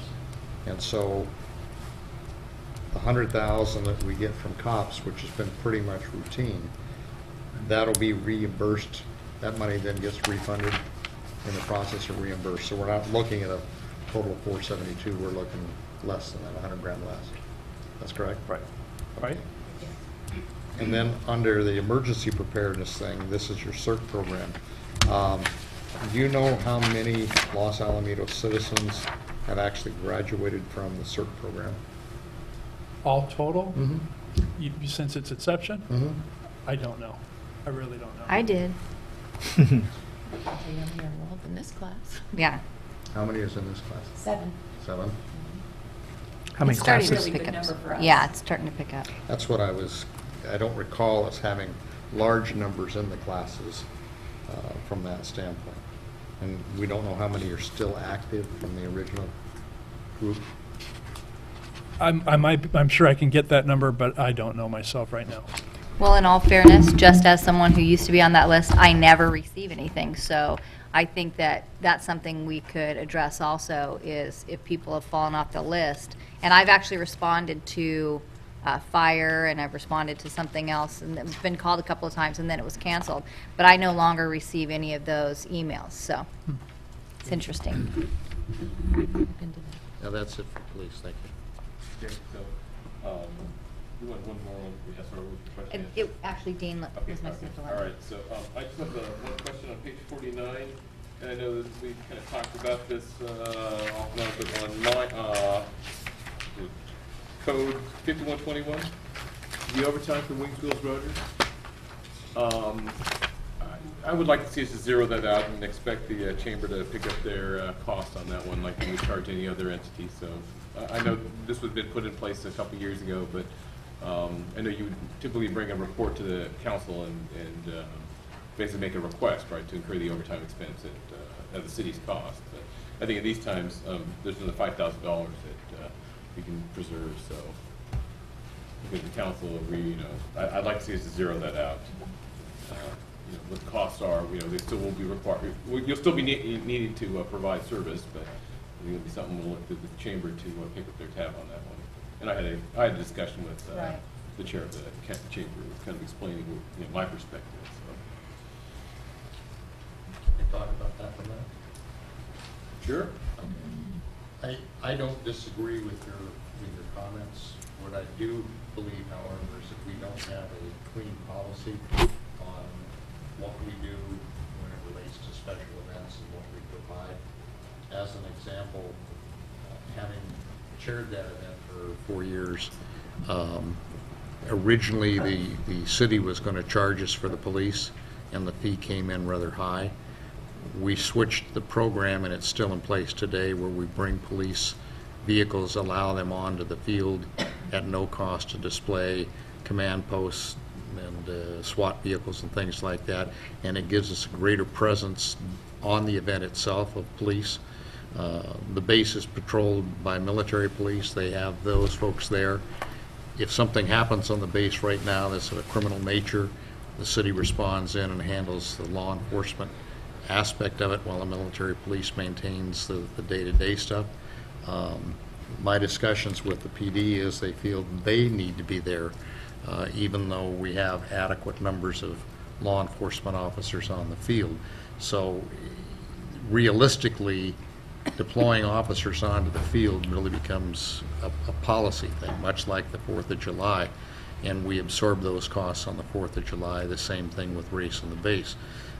The question, to my mind, comes into the fact of additional traffic and what happens with the traffic on the streets. And this is reflected more in patrol, and that's part of where that $4,800 comes in, is, and there's some money, I think, in Public Works on that same line item, in terms of setting up signs of no parking and putting additional cones actually out on the public streets and so on. Those, to me, would be the hard costs that probably should be charged, but we've been back and forth through some of this stuff. I know St. Hedwig's reimburses the city for officers, but again, there's no real city policy that says they have to have armed, uniformed police officers there, as opposed to using private security or something else like that. So I think at some stage, council-wise, we need to talk policy relative to special events. We've got this thing coming up with, which we've not taken any action on, I don't think, from the standpoint of the city council, but we've got the Sugar Beet Festival thing coming up where they want to shut all the streets, close things down, and we've not even had any proposal yet in terms of what those costs are. So that's in this budget the same way, and I don't know whether it's being included in PD in that respect either. But I think there are some jurisdictions that have a special event, Anaheim probably being one of them, that they have an allocation of how much that's going to be, and then everybody pays the fair share. It's not a situation of, well, this guy pays more, that guy pays more, and so on. I just think we need to identify so that we're fair to everybody across the board. I can't disagree with that. So I think the difference between the two other events you named, the Race on the Base and the 4th of July, those are city-run events, right? Which is like St. Hedwig's and the Sugar Beet Festival and Wings, Wheels, and Roads. Those are other entities. They're not city, right? So I think that's a big difference in my mind. So I think that the policy is in order. We don't have one, but I don't know what would compel us to expect payment from St. Hedwig if we did have a policy. They just would open up their checkbook and write a check. I don't I don't know how that works, so. I don't know. Yeah. In other words, I don't know whether the city has told St. Hedwig's, you have to have 2 uniformed officers, maybe because I don't know if they serve alcohol or not. And it's something that we've, policy-wise, has put forward. With respect to the wings, wheels, and rotors, I don't think that officers are needed out during the event itself. I have a difference of opinion with the chief on that. But I think in terms of the controlling traffic on the street, they are needed there. Yes. I think that draws such a large crowd that we do need that. And Absolutely. I believe that would be something, in my mind, policy-wise, that the entity hosting the event that is putting the impact on the community that will necessitate us to go and incur extra expense on the city, then they ought to cover it. I think, just very simply put. So that's where I'm coming from. Yeah, and I don't disagree. We've also got the situation coming up in August with the Pony League World Series thing that's going to have an impact down there. And I think it's important that we have some type of program in place so that those types of things, we're not fishing around trying to figure out what we're going to do. Okay. Jerry, have something else? Yeah, just with regards to that, I agree with the mayor that if it's an outside entity, and as he said, we both have met with Janita Strohmeyer, and she agrees that now that the Wings, Wheels, and Rotors is making a profit, while not a huge amount, that they're comfortable with potentially addressing, at least paying half, and then moving forward at some point, absorbing the full cost. So I don't think that the chamber is opposed to it. I think that's a great thing. But with regards to the pony, I mean, I don't think that we should be looking to charge them because it's a one-time event. We've, for Wings, Wheels, and Rotors, not charged them for how many years, Dean, has this, is it the 6th year? This will be the 12th year. Oh, gosh, 12th year. So, I mean, I think that that's why, as you said, there has to be a policy, but at the same time, I don't think that we want to discourage groups from starting these programs. And if in the beginning we need to help them with their seed money, in essence, by, providing police services, but at some point, if they're making money, they need to be able to carry their own weight. What's the pleasure of the council on this one? What is the direction that you would like us to proceed on this? Well, I would just, I don't know, Rich, if you have an opinion. I would like to have a discussion on policy. I think I'm very respectful to everybody's view here. I definitely have a view. I just think we need a holistic way of looking at it. Any of us that have actually had to get an event up and off the ground, it's painful. And, the Pony League, we just make an exception versus, another. I just think we should, incent groups that want to make our community better. And, these type of events draw point of sale revenue and people spending money in our cities.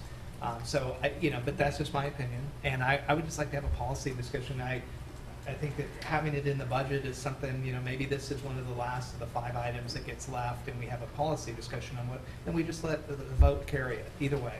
Because I feel strongly probably the other side of this is I like to see events where, we have, it's sort of like a rationalization we did for the SRO, right? We want to provide safety where the people are. The people are at these events. We have a vested interest to provide a safe environment. I don't know if we should fund it all the time. I'm with Warren on that. But we should be uniform. We should look at other cities and see what they do. To Seal Beach, when they do the 4th of July or any of these events, are they charging folks? I don't know. I think that we should just be uniform in the way that we do it. They just had their car show like 2 weeks ago over there. Yeah. And so it's on their main street. And look, I'm the biggest. I'm the person that wants to chop stuff more than anybody, right? I'm feeling we're already overspending, so I would be supportive of where Warren's at right now. But I think it would be good to just have a policy discussion and to do it one time. Okay, we get all the stakeholders here. Do some research on that too. Yeah. So I hear kind of a combination of things. Okay. All right. Okay, so is that it for police? I have one more. Okay, go ahead. Just under community outreach, we have a total amount of $590. That makes me very sad. I think that we have a really unique community. I don't believe that we have a high level of crime. I don't think we have rampant gangs. I think that the people of this community have expressed in the past that they would like to have a more personal relationship with the officers so that they're working as a team together. And so I know that other cities do things like barbecues where the police officers come out to a park, they barbecue the food, the residents come out, they get to know them on a personal level, and there's just a different connection there. And I think that you would see benefit from that because they are more likely to call an officer that they know as opposed to just calling the police station cold and not really knowing anyone. And there's been people from the time I ran the first time to the second time and ongoing, just saying they'd like to know the police officers more. So I would like to see, and I don't know what a barbecue or if the council, even wishes to increase this number, but something that we could do that would be a fun outreach between the police department and the residents, because I think that's a pretty sad statement. $590 is our total outreach, and that's not a criticism. It's just an item that I would like to see increased. We've cut our budget in that area over the years Right. with the direction to find savings. Yeah. And when we prioritize things, unfortunately, that's one of the places where Sure. we've found savings that wasn't an absolute necessity. Right. Well, if we could just maybe look at that. I know we're not making all the decisions here tonight, but if there's something that maybe we could look into. I think a barbecue is pretty simple. You might even be able to get some donations from some of the businesses in the area. I know they're very giving that way, and the events that I've had to get in-kind donations for, they've been really good that way. And I just think it's good PR for the police department, and I just think it's good for the community to have a personal relationship. They love you, they know you, but they may not know anybody else. Thank you. Thank you. One last comment. Sure. Josh, can you put up the police slide? Do you have the slide that just shows the revenue or the expenditure line? Yeah. Something we ought to just take a pause and just reflect on is in the last 2 years, police has increased by $800,000, $400,000 a year on average for great reasons. But if we really need to keep an eye on this. This is the fastest growing portion of our budget. We don't want to start going down paths where you see a lot of cities reevaluating their perspective on police, whether they look at cheaper alternatives, sheriff, et cetera. We love our police. They do a great job, but we also, we've got a big union, POA negotiation coming up. We've got a lot of things happening in the next 6 months that we really need to think about, and this is where it happens. This has the highest amount of the retirement funds. It has the highest level of the unfunded medical. I mean, this is where it's at, and it's exponential. So I don't know. That was just my last observation. I think everything has been justified, Chief. I think everything that we went through, but it's just that's the reality. May I ask a question? Have we gotten new officers in that time frame, and is that part of the increase there? A good portion of the increase that you see this year is a result of the new officer that we're going to be bringing in, the Right. SRO cost of almost $200,000. Right. Is that what an average police officer runs us, is $200,000 a year? Well, when we're talking about the SRO, we're not just talking about the officer. We're talking about the equipment, Right. the vehicle, all the safety equipment that goes with the officer and the vehicle, all of that stuff together. It's not just the person. So at what point do we pay for that extra equipment and then we're just paying for the officer? Because once you purchase the car, it's purchased in a year, correct? Yes. Okay, and so that amount But we're spreading the cost of that out throughout. So, for the 3 years, right, for Okay. the car for 5 years, actually. 5 years, okay. What do we do if we can't fund the SRO after the first 3 years, or even after the first year? I mean, is that a car that we need within the police department?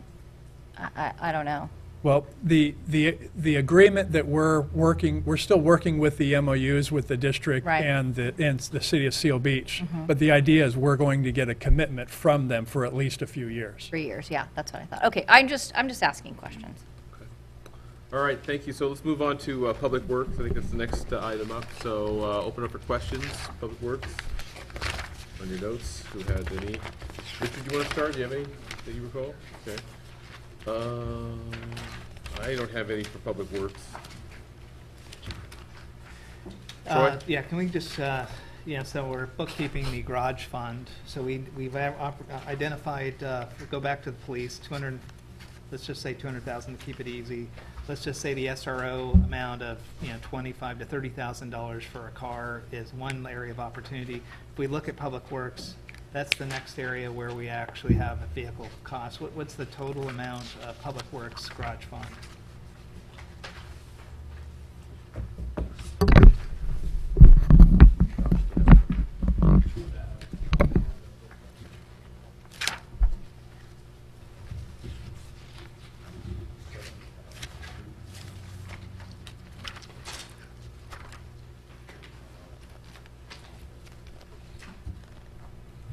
Yeah, but it's only up 12, though. It's not a total of 40 increase, it's just 12. March,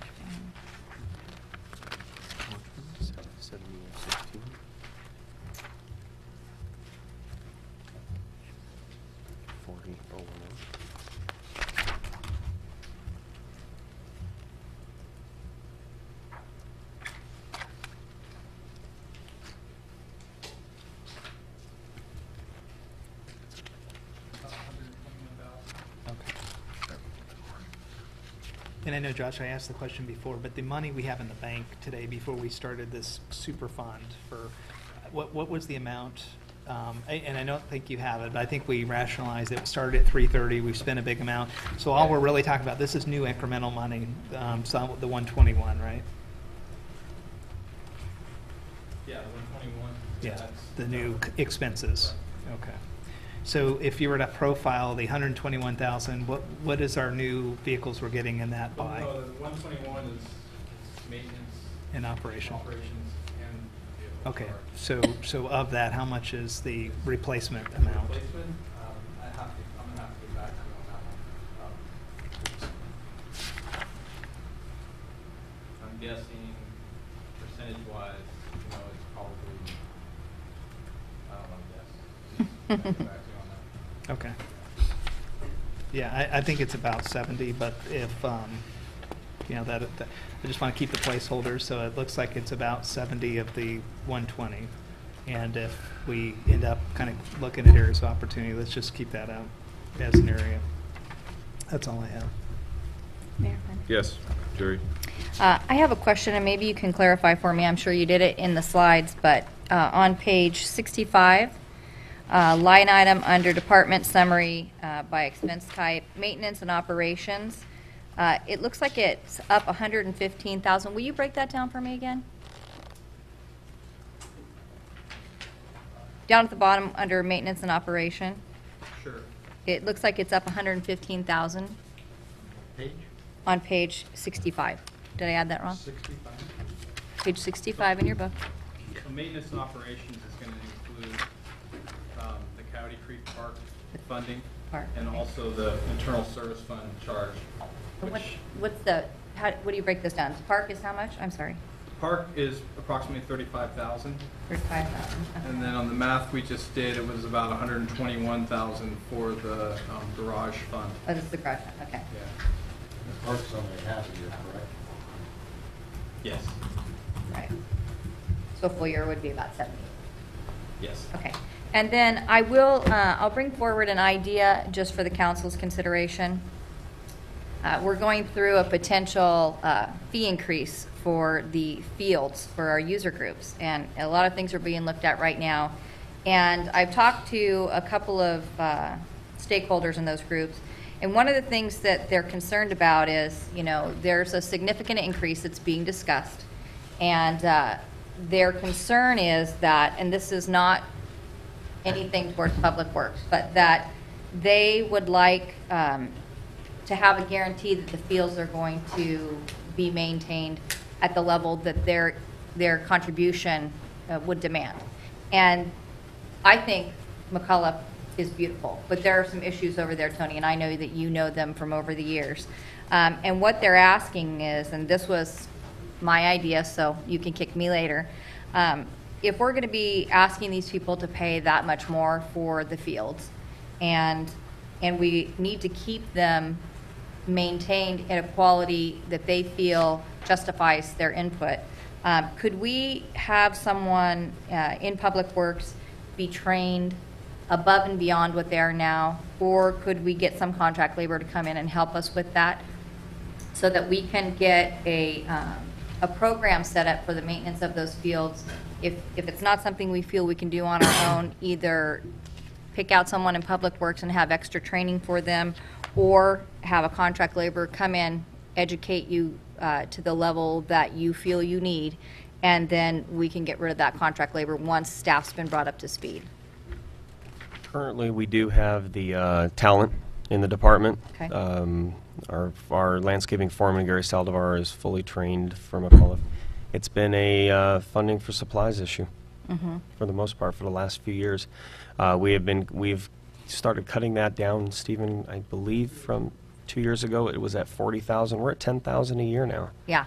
When we cut that much, that's fertilizer, that's grass seed, that's fertilizing every month. Now we're down to hopefully fertilizing every 6 months. Right. It takes Mother Nature a few years, and then Mother Nature catches up with us, and that's where we're at right now. Right. So with these added fees, obviously, if there's money for supplies, we can do the jobs that we're trained to do. Okay. Well, one of the things that's been brought up by the user groups, and I sat in on a couple of the sports board meetings some time ago, was that there's always some puddling problems, and that there are big muddy spots, and then the ground gets torn up in those areas really bad. The kids can't play in them. So I guess what I'm saying is they're feeling that there needs to be a higher level of training for staff, or I understand initially, and you can correct me if I'm wrong, wasn't that park not graded correctly? Correct. Okay. So those are the kinds of things, you know, we're going to be potentially asking them for a sum of money. I don't know what that is now, but they want to make sure that their investment is protected. And so I just would like for us to consider that we do something to make sure that we don't have the problems with the puddling and the muddy spots and the brown spots. And I understand what you're saying about the seating, but there are other issues that are, you know, you and I have been talking about for a while that have not been addressed, and they go to the quality of the fields. So I would just like for us to entertain that as a council, because I think that would put their minds at rest, and then the increase in fees, whatever that tends to be, whatever we decide on with the school district, I think it would be better received, and it would make our job a little bit easier, because really what we want are these beautiful fields for our community, for the adults and the kids, and it's a hard road getting there right now. So anything that we could do to put their mind at rest, I think, is a benefit to us. Jerry, can I ask you a question? Sure. How do we get the money if they vote for a fee increase, but we want to increase our level of supplies? Do we, and so we're looking at next year's budget, which the fees would impact. We're looking at what we can afford today. Would there be an estimate of what we would get in? Because it would come into the general fund. I mean, what is the mechanism? I know you're on that ad hoc committee. Well, we haven't come up with a total amount. There seems to be a great deal of concern about the projected amount that we're saying that we're going to do. But what we had is, when I started years ago, I went into a user group meeting and they said, we want better fields, we deserve better fields. So for the last 6 years, we have been using our time trying to come up with a mechanism to provide them with what they want. Well, through Measure K, we were able to have the schools receive the money, and we fought for that. We fought for money to be set aside for the fields to be increased, because the school district will tell you their first charter is to provide academics for the kids, and the other stuff is kind of by the side. So we worked really closely with them to see if they would increase the amount so that we could have these things done. Now what we're saying is, a maintenance moving forward, we have to provide the money in order to do that. There was a sinking fund that was discussed, and I don't want to go into it too much because this isn't the appropriate area, but there have been concerns that have been expressed in the past. And from my understanding, the fees that we take in, part go to the school, part go to us for us to maintain those fields. So I'm just saying, let's use our money wisely so that way we can justify to these people we're doing everything we possibly can to earn your trust with regards to the increase. So my question is, the revenue portion of fees, period, do they come into the Parks and Rec side and then go to Public Works? And so, but we, in our budget, even though we know fees are on the table and they're pretty significantly changed, we don't have a budget adjustment or proposal in the revenue, or we don't even have a projection of what the potential fees, because there is an extensive fee study. But what would that mean in, you know, $10,000 as compared to what that potentially comes from this rate thing? Does anybody know? We don't have, as part of this, that we haven't, the working group nor the school district or the council have decided on what those fees are going to be. We've, at the joint meeting, we suggested 2 different levels of fee increases, and we don't know which level we're going to yet, so it's difficult to project what the additional revenues and what the additional expenses are going to be until that decision is made. We know that tomorrow night the school district is having another workshop on these fees to,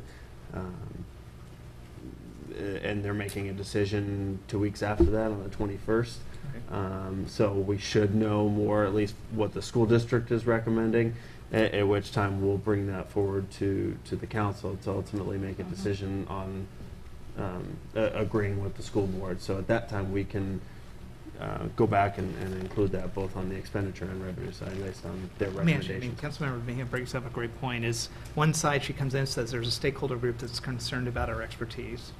Then there's another side that says, I'm concerned about the supplies. 2 different areas in our budget.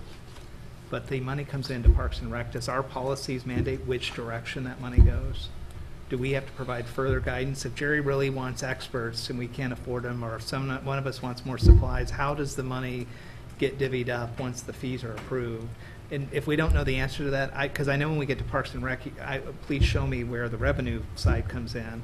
But it's, you know, do we need to also fix our policy on how we allocate funds, or, you know, would Tony still be sitting here next year saying, God, we got a lot of money in, but it wasn't used in supplies?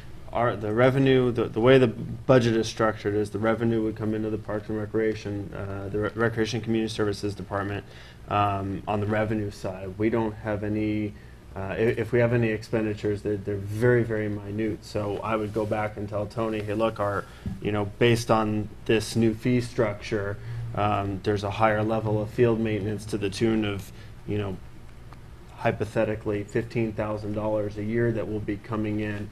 He would increase his budget on the maintenance side that level to make sure that the fields are maintained at that level. We would not, on the Recreation and Community Services side, see an increase in the expenditures on our end. That would be through Public Works.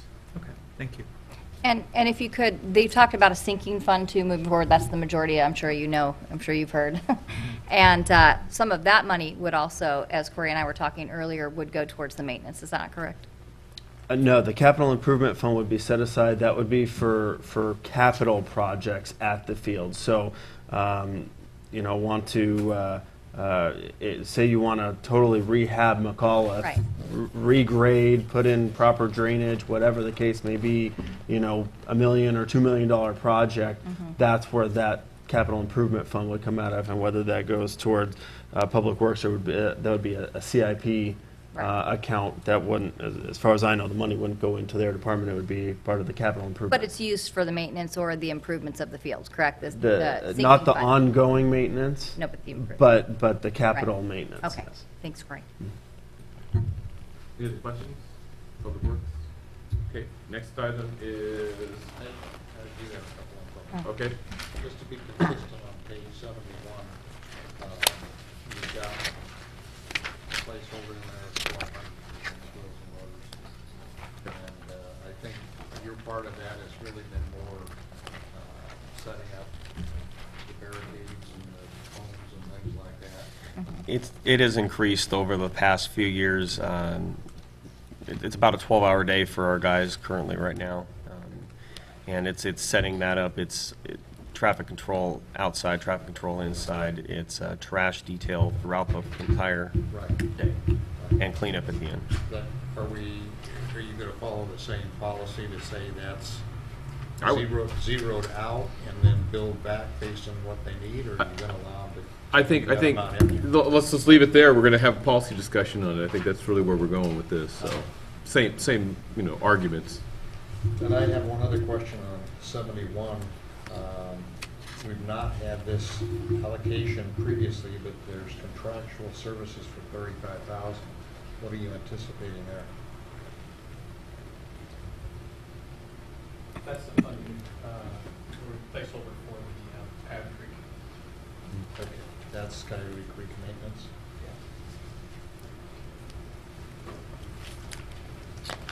What does it typically cost us to maintain a park?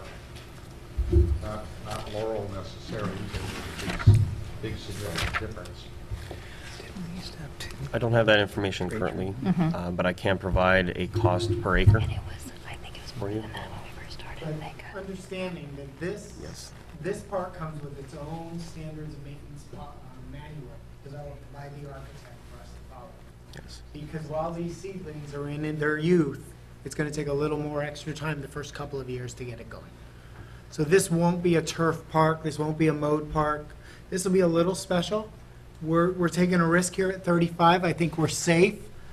But the following full year, we will know. By the time we're at this exact spot next year, we will know whether that was a good number or not.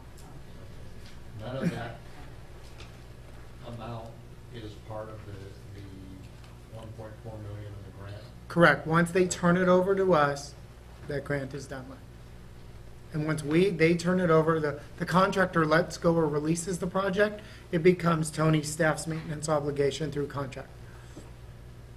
My understanding was that this was to be low maintenance from the standpoint of watering trees and things of that nature would be basically out of themselves. It will be in year 4, 5, 6, 7, 8. It will be something that seeds itself and reseeds itself seasonal because of the California native aspect of it. But in its early years, we have to keep the weeds out and keep everything maintained properly to get it to that point. Right. We have to manually reseed the park for the first 3 years. After the plants become developed, they will automatically reseed themselves as Mother Nature allows. Okay, so moving on to recreation and community services. Questions on those?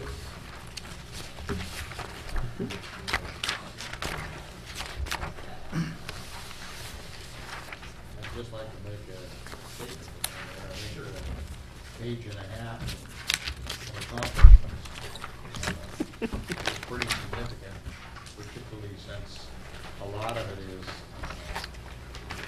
self-funding, for lack of a better word, reimbursed in the process. I think you've done a lot from the standpoint of the department in terms of offerings to the public and the outreach and community, the collaboration with neighboring partners. Plus, it looks like your expenditures are slated to go down about $300,000. I don't have many questions. Anybody else? Jerry? I'm getting up on my soapbox. If you look on page 88, one of the things that we did for the potential community give back was we set aside some money for 3 years for improving the camps at the parks that are free for the kids. And we set aside, Corey, do you remember the amount for 3 years? It wasn't significant. 45, 49? Okay. Between 45 and 50. Okay. If you look at day camps, which is the last thing before the totals on page 88, it's been cut to the point where now it was in 2009-10 almost $17,000, and now it's going down another 100 in 2013-14 to $12,300. I just think that this is something that is a great use of the city's money. We have a lot of kids that live over in the apartments and the other neighborhoods that their parents can't afford to send them to special camps or summer schools or vacations that a lot of people take. And I think that when we brought up the give back, I know, Troy, you said let's readdress it here. While I'm not going to fight for any of the other issues because the council doesn't seem to be unified on that, I would ask that we set aside, I don't know where we get it from, whether it's from the general fund, but I'd like to have the council discuss potentially that money being added into this from the general fund. It was part of the survey. It was one of the top 4, and I think it's an investment in our youth moving forward. Everyone knows if kids are involved in something and not just idly sitting by, they stay out of trouble and they're better kids growing up. And I think it's a small investment for our future community members. I'm a little confused because I see the maintenance and operations costs have dropped down, but the supplies and division expenses have increased almost the comparable amount of the decrease, because the total cost back in 10-11 was $20,469. We're expecting to end year at $21,050, and for the projected budget is $19,300. Participation, isn't there scholarship type opportunities where kids can have difficulty funding it? They can apply for scholarships to offset some of that? Yeah. If I can answer all of those questions in a couple answers. Mayor Pro Tem, I think you're referring to the parks programs, 555, not 554. Oh, I apologize. 554, page 88 is day camp. That's the pay for day camp, the summer program that we have here at the community center that folks pay for, as well as winter camp and spring camp. Okay. On page 89 is the parks programs, playgrounds, 555. That's the budget for the drop-in program in the summertime at Little Cottonwood and Orville Lewis parks. In prior years, it used to be also an after-school program, and, Right. and we ran it at a third park as well. Right? We're down to 2 or 1 now? We're down to the- 2. okay, that's right. And we shortened the hours a little bit. Right. Councilmember Gross, what you're referring to, from 10-11 to 11-12, we actually moved some money from a different account into this account. We had day camps in a couple different divisions, and we just put it all into one division. So that's where that is. But yes, we do have a very, very small amount of scholarship. Actually, the Run Seal Beach donation, if you remember from last year, that's where that $1,000 went into, because our account was completely depleted, and we weren't able to give out scholarships for probably over a year. And then we've got $1,000 back, and I believe there's still a little bit of money, but not a whole lot, because we don't have any mechanism to replenish that. Right, and if I remember correctly, the hours would be extended. I'm not sure if the days were extended. Were the days extended also? Yes. The weeks were extended from 7 to 10 weeks. Okay. The hours were extended about an hour and a half a day. Right. And then there included The free field trips. field trips and like water play days. Right. And even, like, That was considered one of the field trips, yeah. Extending what we offer the kids a little bit above and beyond what we've given them. Not that you haven't done a great job on what you've had. I just think that, we've gotten the survey results, the community's spoken, and we do have that money set aside. It's a very small portion of it. I think it still would leave over $300,000 in that community give back fund. So I would just like for the council to consider that, because I think it's a great investment in our children. So a little bit of history. 2008, Jerry Mejia did the same thing. Asked for a little bit more for the playgrounds, and we supported that back then. I supported it because I was hoping you would support the rest of the budget, but I think you voted against the budget after I went with you on this one. But I would go with you again in trying to support that. So if that's something that we want to go in, and I've got issues with the 358 give back, but I did see that very loud and clear in the survey, and so I'd just be supportive of that too. 42,000 is what. Yeah. Yeah, we've got, 356, 358, so it'd still leave over 300,000 that we don't need to touch if we choose not to. So is there a direction? I'm good with, fitting that in there. Don't see any objections. Corey, so we're helping you. Thanks. Oh, he's helping us out. He's Yeah. looking after our kids. I know. Okay, other questions on rec and community services? Okay, and that's it. I actually must have missed, because I have a couple questions left, so. Which one? One for community development I'm sorry, I don't know the page. It just shows the NPDES funds going up over double. Are we having something special this year? Are we doing a, We're gonna Cat's out the bag. Your council member and Mayor Pro Tem, you're absolutely right. That is a year where we didn't do something. Okay, okay. And then the last thing that I wanted to verify, the loan for Laurel Park, we had to pay at the current rate for 10 years, is that correct? And then 2015, is that when we can go back out and see if we can refinance that at a lower rate? Oh, is it 16? I'm sorry. The debt. Okay, I was hoping. Restructure. All right. That's it. I just wanted to make sure that we stay on top of that because, you know, the rates are much lower from what we're paying, and I think it's a good savings for us. That's Okay, it. so I think next up we want to talk about revenues, right? But let's, we'll do two things. I'd like to take a quick recess, Yeah. so it's a 10-minute recess.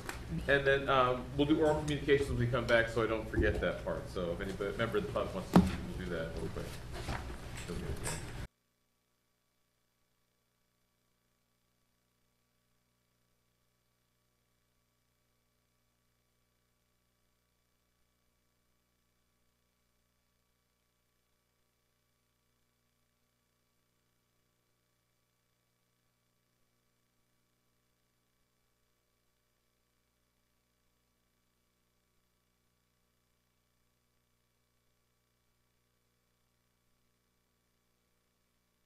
Well, actually, on this particular item, should request or put a request to speak blue card, or you can just come up here and speak. So anybody want to speak? Seeing none, go ahead and close oral communication, and we will continue on with the budgeting session. And the next topic will be the revenues. So, Councilmember Egg, you want to go first? Sure. Okay. Figure you did. Yeah, thank you. Just realized the press is here at the UCLA jacket. It's distracting. I know, I didn't like it. Yeah, I have a birthday one too. Yeah. That's easy. That's even worse. Wow. I'll get you a cougar. Okay, so if we can, the staff report, page 206, just to make it a little bit easier.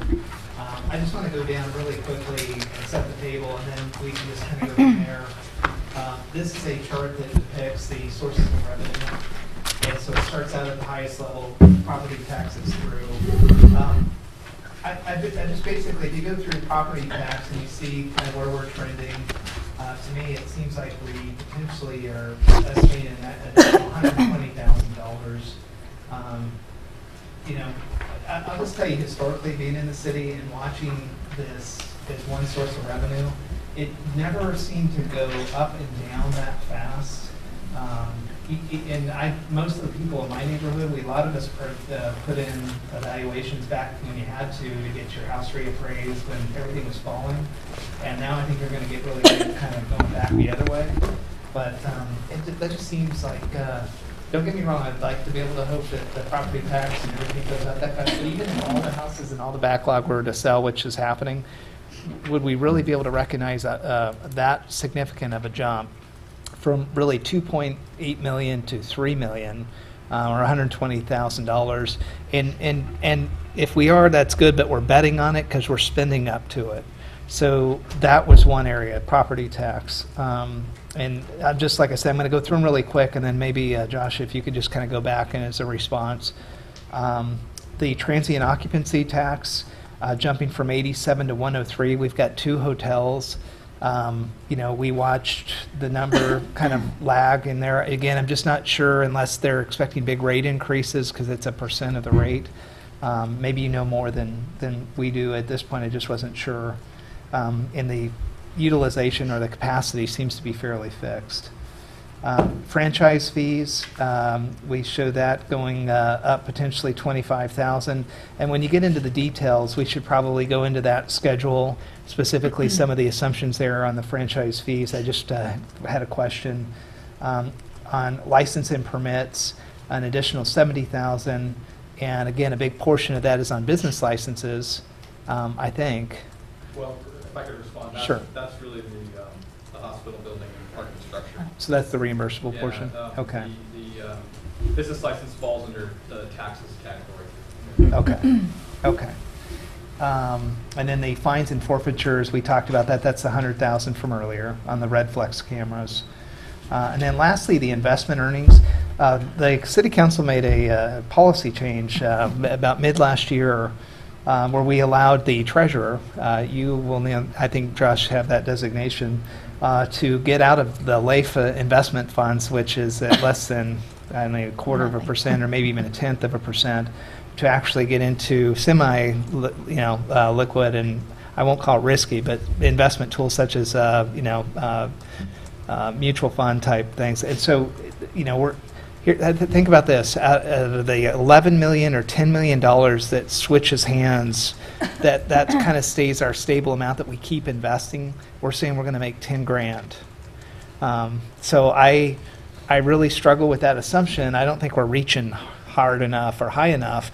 And I'll just personalize it. I thought last year, way before you came on, Josh, we gave this council, gave the staff the tools to do what they needed to do. Please reach up. If you're going to take a reach goal on something, other than tax revenue, I would say take a reach goal on investments and even push yourself to 25, to 2009 average return, because back in the day we used to make 300,000 in the good old days on the 10 million. So those are probably the highest. So if we can start it really quickly at property tax, the assumption that you have, and again, if we go to that schedule that you have that breaks down the different sources of revenue in more detail, property tax secured, that you show really going from 1.586 to 1.611, so that's about a 20,000, and now jumping up to 100. What is your rationale on that? My sales tax or my property tax projection there is based on the most recent collection trends and then projecting that forward. So I did see some real strength in the most recent payments we received. I can't speak to the estimate there as to, I wasn't involved with that, But then let me ask, we get those payments twice a year, right? And so we've already gotten one, but actually this is going to be projecting what we get after June 30th.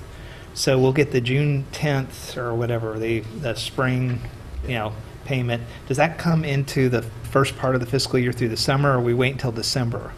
no, wait until December to do our next. So right now, kind of direction of the strength is our data points really 2 payments behind, but yet we're reaching up 100 grand just as a placeholder. And I'm not disputing that. I'm just saying that just seems a little risky. It seems to me we're 100,000 more in revenue that we're planning that doesn't seem to be on firm ground. And again, wouldn't have an issue if we had a $200,000 surplus, but where you got a $9,000 surplus. So I'm a little concerned.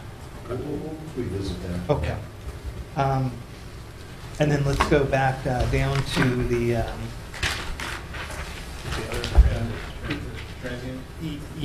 transient occupancy tax. We were at 87. We expect to close at 90. We've never been over 90, period, and now we're up to 103. So about a $10,000 to $13,000 increase. Is there a change in the market that we're aware of? Are rates going up?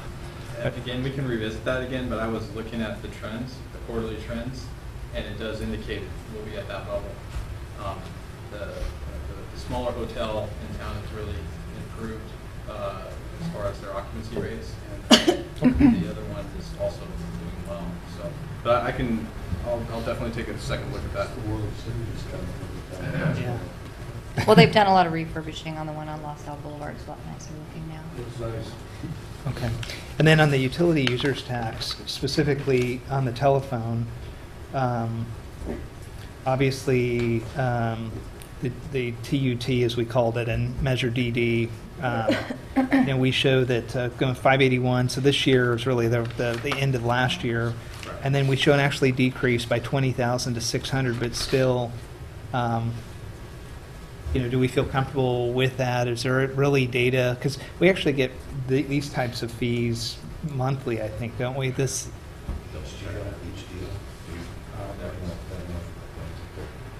Utility user tax. Those are all different providers provide that. I believe it's monthly, but I have to double check. Yeah, we're not sure what that's going to do. That change that we've done, that broadened the base and lowered the rate. So. Okay. That one, like I said, I don't have a strong hard feeling. The other one is on the electric, the rate case. Didn't the Southern California Edison pass a portion of their rate change as far to the CPUC? So they would expect the electric rates potentially to go up to some extent. So we kind of show them actually coming down as utility users tax. So there I might say we may not have estimated high enough, but Okay. just curious. Well, that's something we really should have been. Yeah. Good information. While you're on that line, is the gas tax the same question? Yeah, that was They the dropped almost 30,000. That again, it's just recent collections really dropped it. I think natural gas is at an all-time low, or a really low price for the market. Okay. Let's see.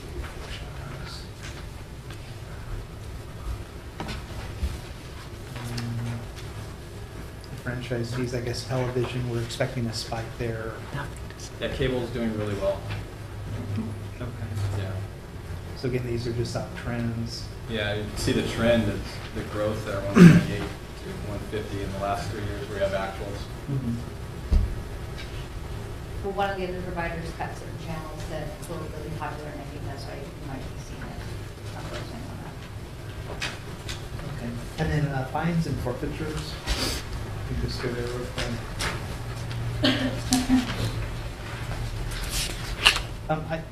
It's always interesting, and the chief kind of taught me a lesson a couple years ago because I was pushing on this.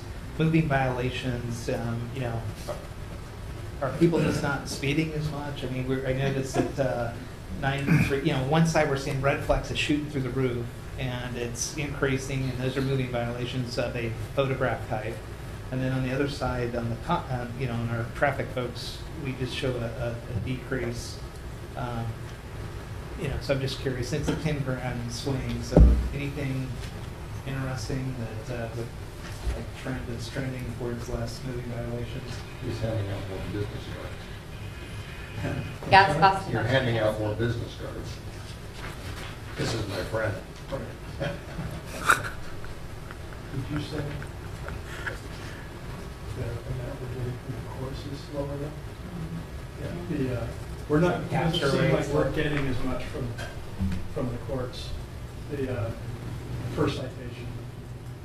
Yeah, we're getting more on the road. With the red light, we're actually getting more enforcement. If you recall, a year ago, going back the last fiscal year, we were having issues with getting those cases actually even prosecuted due to some issues that have happened in the courts. We're seeing more cases now that are successfully prosecuted.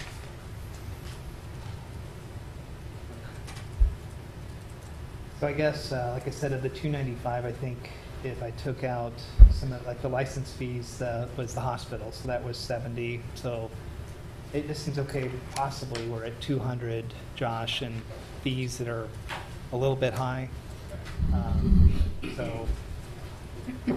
Again, let's see where we end up on the expense side after we've added some things that we just talked about. Really, what is the net impact? I'm sure you won't have it tonight, but be able to look at it there. Those are my comments on revenue. Anybody else want to go? Sorry, that's my question on Yeah, UBT. yeah. Good. Sure. He hit some of the same things that I was going to ask, so there's no reason to revisit it. Okay, so let's see. Do you have anything else to talk about? I think did that kind of cover everything. You know what? I had just a couple other. Sure. So when I go through the assessment and I look at the number of potential part-time folks, and again I'm thinking of the impacts of ACA outside what I do for a living. It's causing havoc for organizations that have part-time people, and so if you added up all the part-time people in our book, even it's about 18. And so if you said that medical coverage for 18 people, worst case scenario, that we, by January 1st, 2014, we're supposed to be able to have a plan of how we're going to cover them, and we have to start reporting at that point. 18 people at $1,000 a month, which is our medical coverage that we afford our employees, even though it costs us more than that. 18,000, that's almost 300,000, 200 and something $1,000 worth of potential ACA impact costs for part-time employees. We may not have that fully evaluated, but I do think it's something that it's the GASB 45 unfunded liability issue of 2013. And I would just like to see us quantify that before we start getting super crazy, especially if we are a little bit short in revenue as compared to our expenses, and we potentially have a liability that kicks in January. Yeah, we're working on, like I said, understanding that law, but I don't believe it requires us to provide the same level of coverage we already do. It's more like a minimum, and it's, I've heard 60-40 thrown out there in some of the plans, and I do know that if we didn't participate at all in the program, it would be like around the number you say, about 3,000 individual. That's the penalty. Yeah, that's the penalty. Yeah. But I believe initially looking at it, we'll find a way to mitigate that. We do provide health insurance to the vast majority of our full-timers, and a lot of it's what the IRS defines as a full-time employee. So just in general, and again, nothing dramatic, is that in the topic part-time employees, let's just put it into kind of a box of what I don't, and I might be by myself, but I'd like to kind of get an accurate count of part-time. I'd like to get an accurate count of if racked and stacked the 2.5%. If it's really 14 grand, it's 14 grand and it's not a big discussion. Maybe a reminder too of when every labor group got raises, what is that commensurate, just so that we don't symbolically send the wrong message. Also, I don't understand the population of part-time people. I've always understood, especially in Parks and Rec, where there's like 13 equivalent heads, that I thought it was more seasonal, so they would actually potentially come in at a different rate than to have to sit on a rate for years at a time and not get a COLA. I don't know. So it would be interesting kind of as a census of our part-time employees. I just hate leading with part-timers when we're getting ready to go into labor negotiations on full-timers, and we, you know, and I don't know how we've treated them in the past, so it's just kind of like a primer on part-time people. And then also maybe a little bit more on the potential effects on ACA. If you don't believe the 200,000, is it 20,000? Is it 50,000? The bronze plan, or these plans that you're talking about that organizations could pick, you actually set a standard for everybody. So Greg would have to, or whoever would get benefits, Stephen would have to get the same plan as the cheapest plan you're providing. So you potentially affect everybody's coverage by taking the lowest route. And then you have labor laws that won't allow you to decrease hours below the threshold, so you don't have to provide them benefits. There's a lot of pieces in there where it seems like our city lives on part-time employees. That's one of our kind of niches, and I just think it's something we need to evaluate.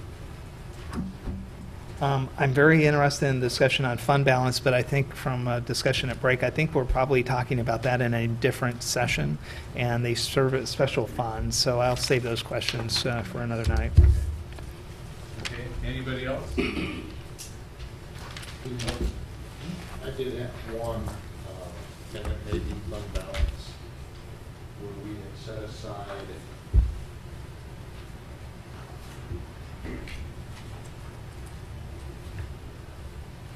I thought it was 20 or 25% for emergency designation.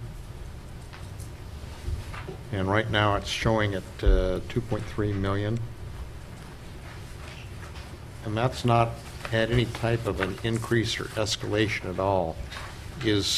And I know Richard's had some talk about how much is prudent to set aside in the quote rainy day or emergency type fund. I had lobbied, I think, for 25% at the time, and I think we wound up settling at 20.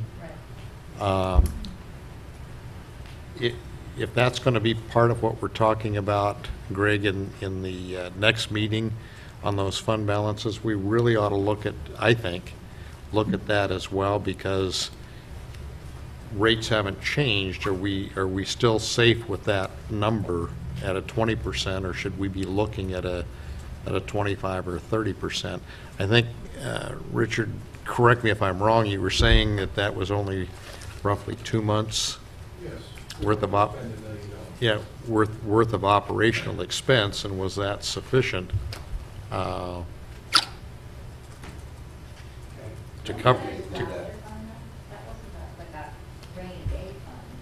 It was an emergent. Catastrophic Right. event that Right. we would have that money set aside for.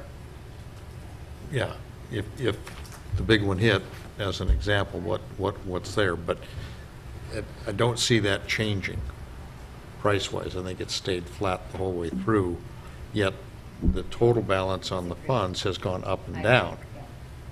And maybe that's too high now in comparison. But, Okay, we'll incorporate that. yeah, on that, yeah. Okay, so how about we just do a quick roundtable, last comments, questions? So Mayor, a question, I guess, as a form of procedure, should we expect that the discussions and the pressure points that we've kind of introduced would be potentially updated the budget, and then we could kind of see where we're at? Or how do we, is this a punch list now, or are you going to rack and stack and give us another published? Because now the number that's in my mind is 9,800, which is the surplus. That's kind of the net of operational general fund. Structural budget deficits are a big thing that my focus is, and I'm just curious, when we kind of rack and stack, we don't have agreement that we have a $200,000 problem yet on revenue. We have some increases in expense. I just would like to kind of keep a track, and then when we get there, we'll have to vote at the hard time of what are we going to do, and I just want to know procedurally, is that how you? Yeah, June 3rd, would that be our June 3rd? Yeah, because we have a schedule here. It looks like that would be June 3rd. That would be our goal. So is your question, Troy, that, Have the punch list. do we have enough direction to staff as to what? Give us an update. Yeah, so. I think so. So, for June 3rd, Exactly. I guess we don't want to be surprised, right? We don't want to be surprised on June 3rd, so. Yeah. Yeah, okay. So is there enough direction to adopt? If not, Get some clarification.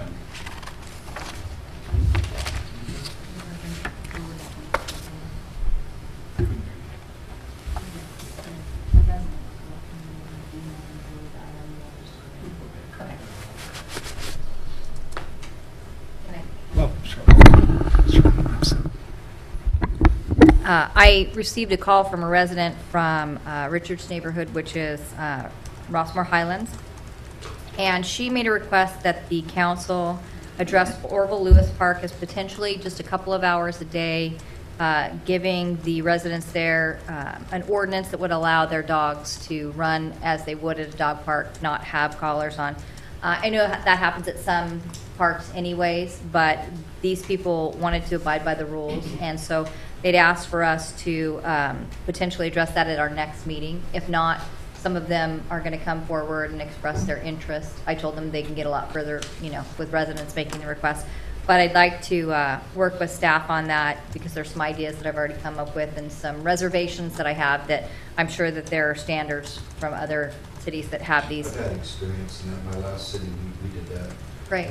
Well, what she potentially was asking for was from, say, 8:30 to 10, so that it's not too early and bothering the neighbors, have the dogs be able to run free during that time, and then, of course, it would be taken over the kids from 10 on. She did call back and make a request that they would like an hour or so in the evening after the user groups have used it, and I told her, instead of saying a time, let's just get together with Parks and Rec and find out when that park's utilized by the groups, and then that way we can build that in and we're not conflicting. Wouldn't this be a good thing to refer back to Parks and Recreation Commission to come forward with a? She asked me to bring it to the council, and they're going to come in and speak and express their concerns. So I don't necessarily think it has to go there and extend the process. It's something we can address, and if we come to an agreement, then maybe we kick it back to Parks and Rec for them to come up with some additional ideas or the hours.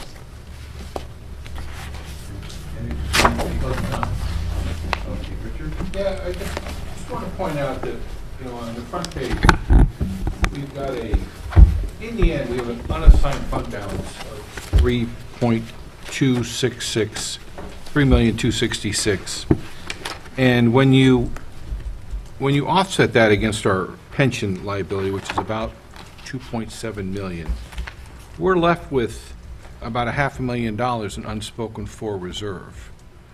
And some much bigger numbers have been kicked around over the years.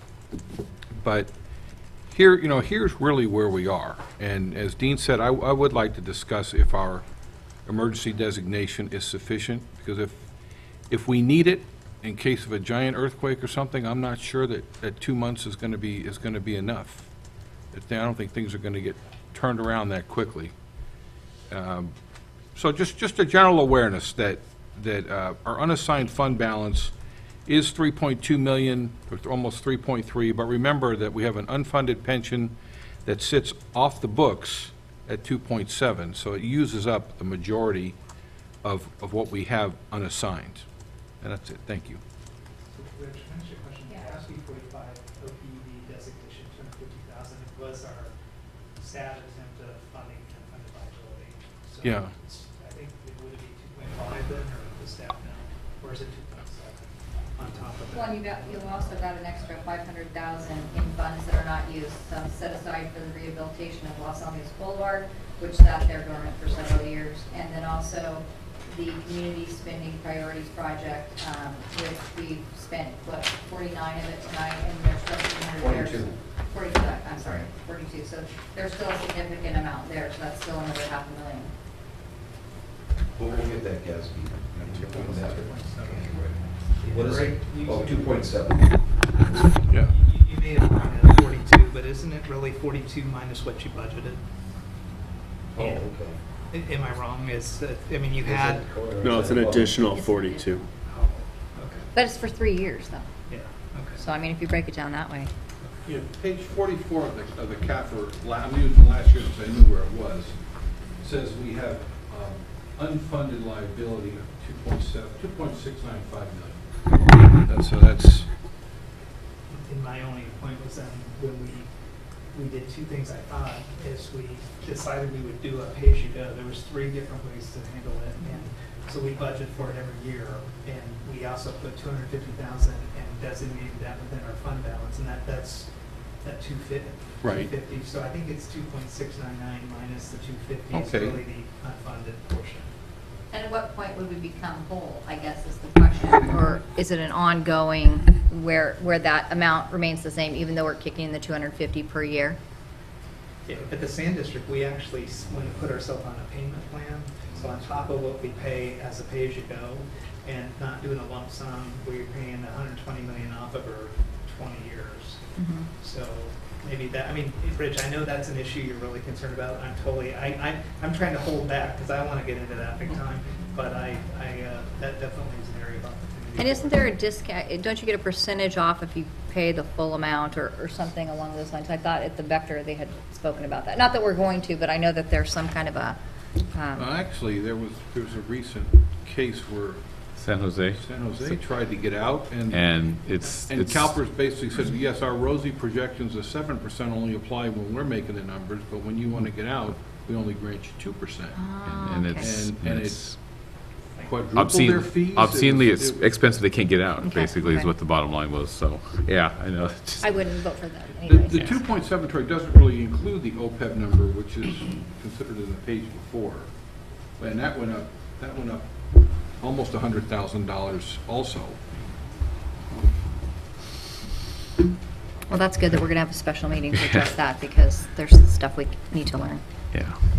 Okay, is that it, Richard? Yes. Thank you. Okay, thank you. So I want to just thank the staff and City Manager Josh for putting this on. Thank the council for their thoughtful questions and attention. One thing I did kind of talk about sort of individually, but I think I'd like to have a scheduled closed session. Looks like City Manager Monday, I think, is a planning commission. I'm getting my dates kind of all mixed up. Is that correct, planning? And we'll have, the attorney will be here, correct? The assistant city attorney comes to the planning commission. Okay, I think that would be okay to just to have a brief meeting, just to again the topic of the anticipated litigation. So if we can just plan for that, and hopefully we'll just be respectful of the time and keep it to less than an hour, so that it won't impact the planning commission. I think it'll be a chance for the council to get together with the new city attorney staff. So if we can have that happen, that'd be great. And then I think that was really all I had. So we're going to go ahead and, what? I know Carrie's going to be here on the 16th for some reason. If, We can decide then if that's okay. okay, I mean, if you want to have him instead of the assistant. Is the which assistant the would be- CEQA That's expert, Lisa. though? Yeah. I I think that's probably the one we, Yeah, she's the one that went out Lisa there. Kravitz, Yeah. so.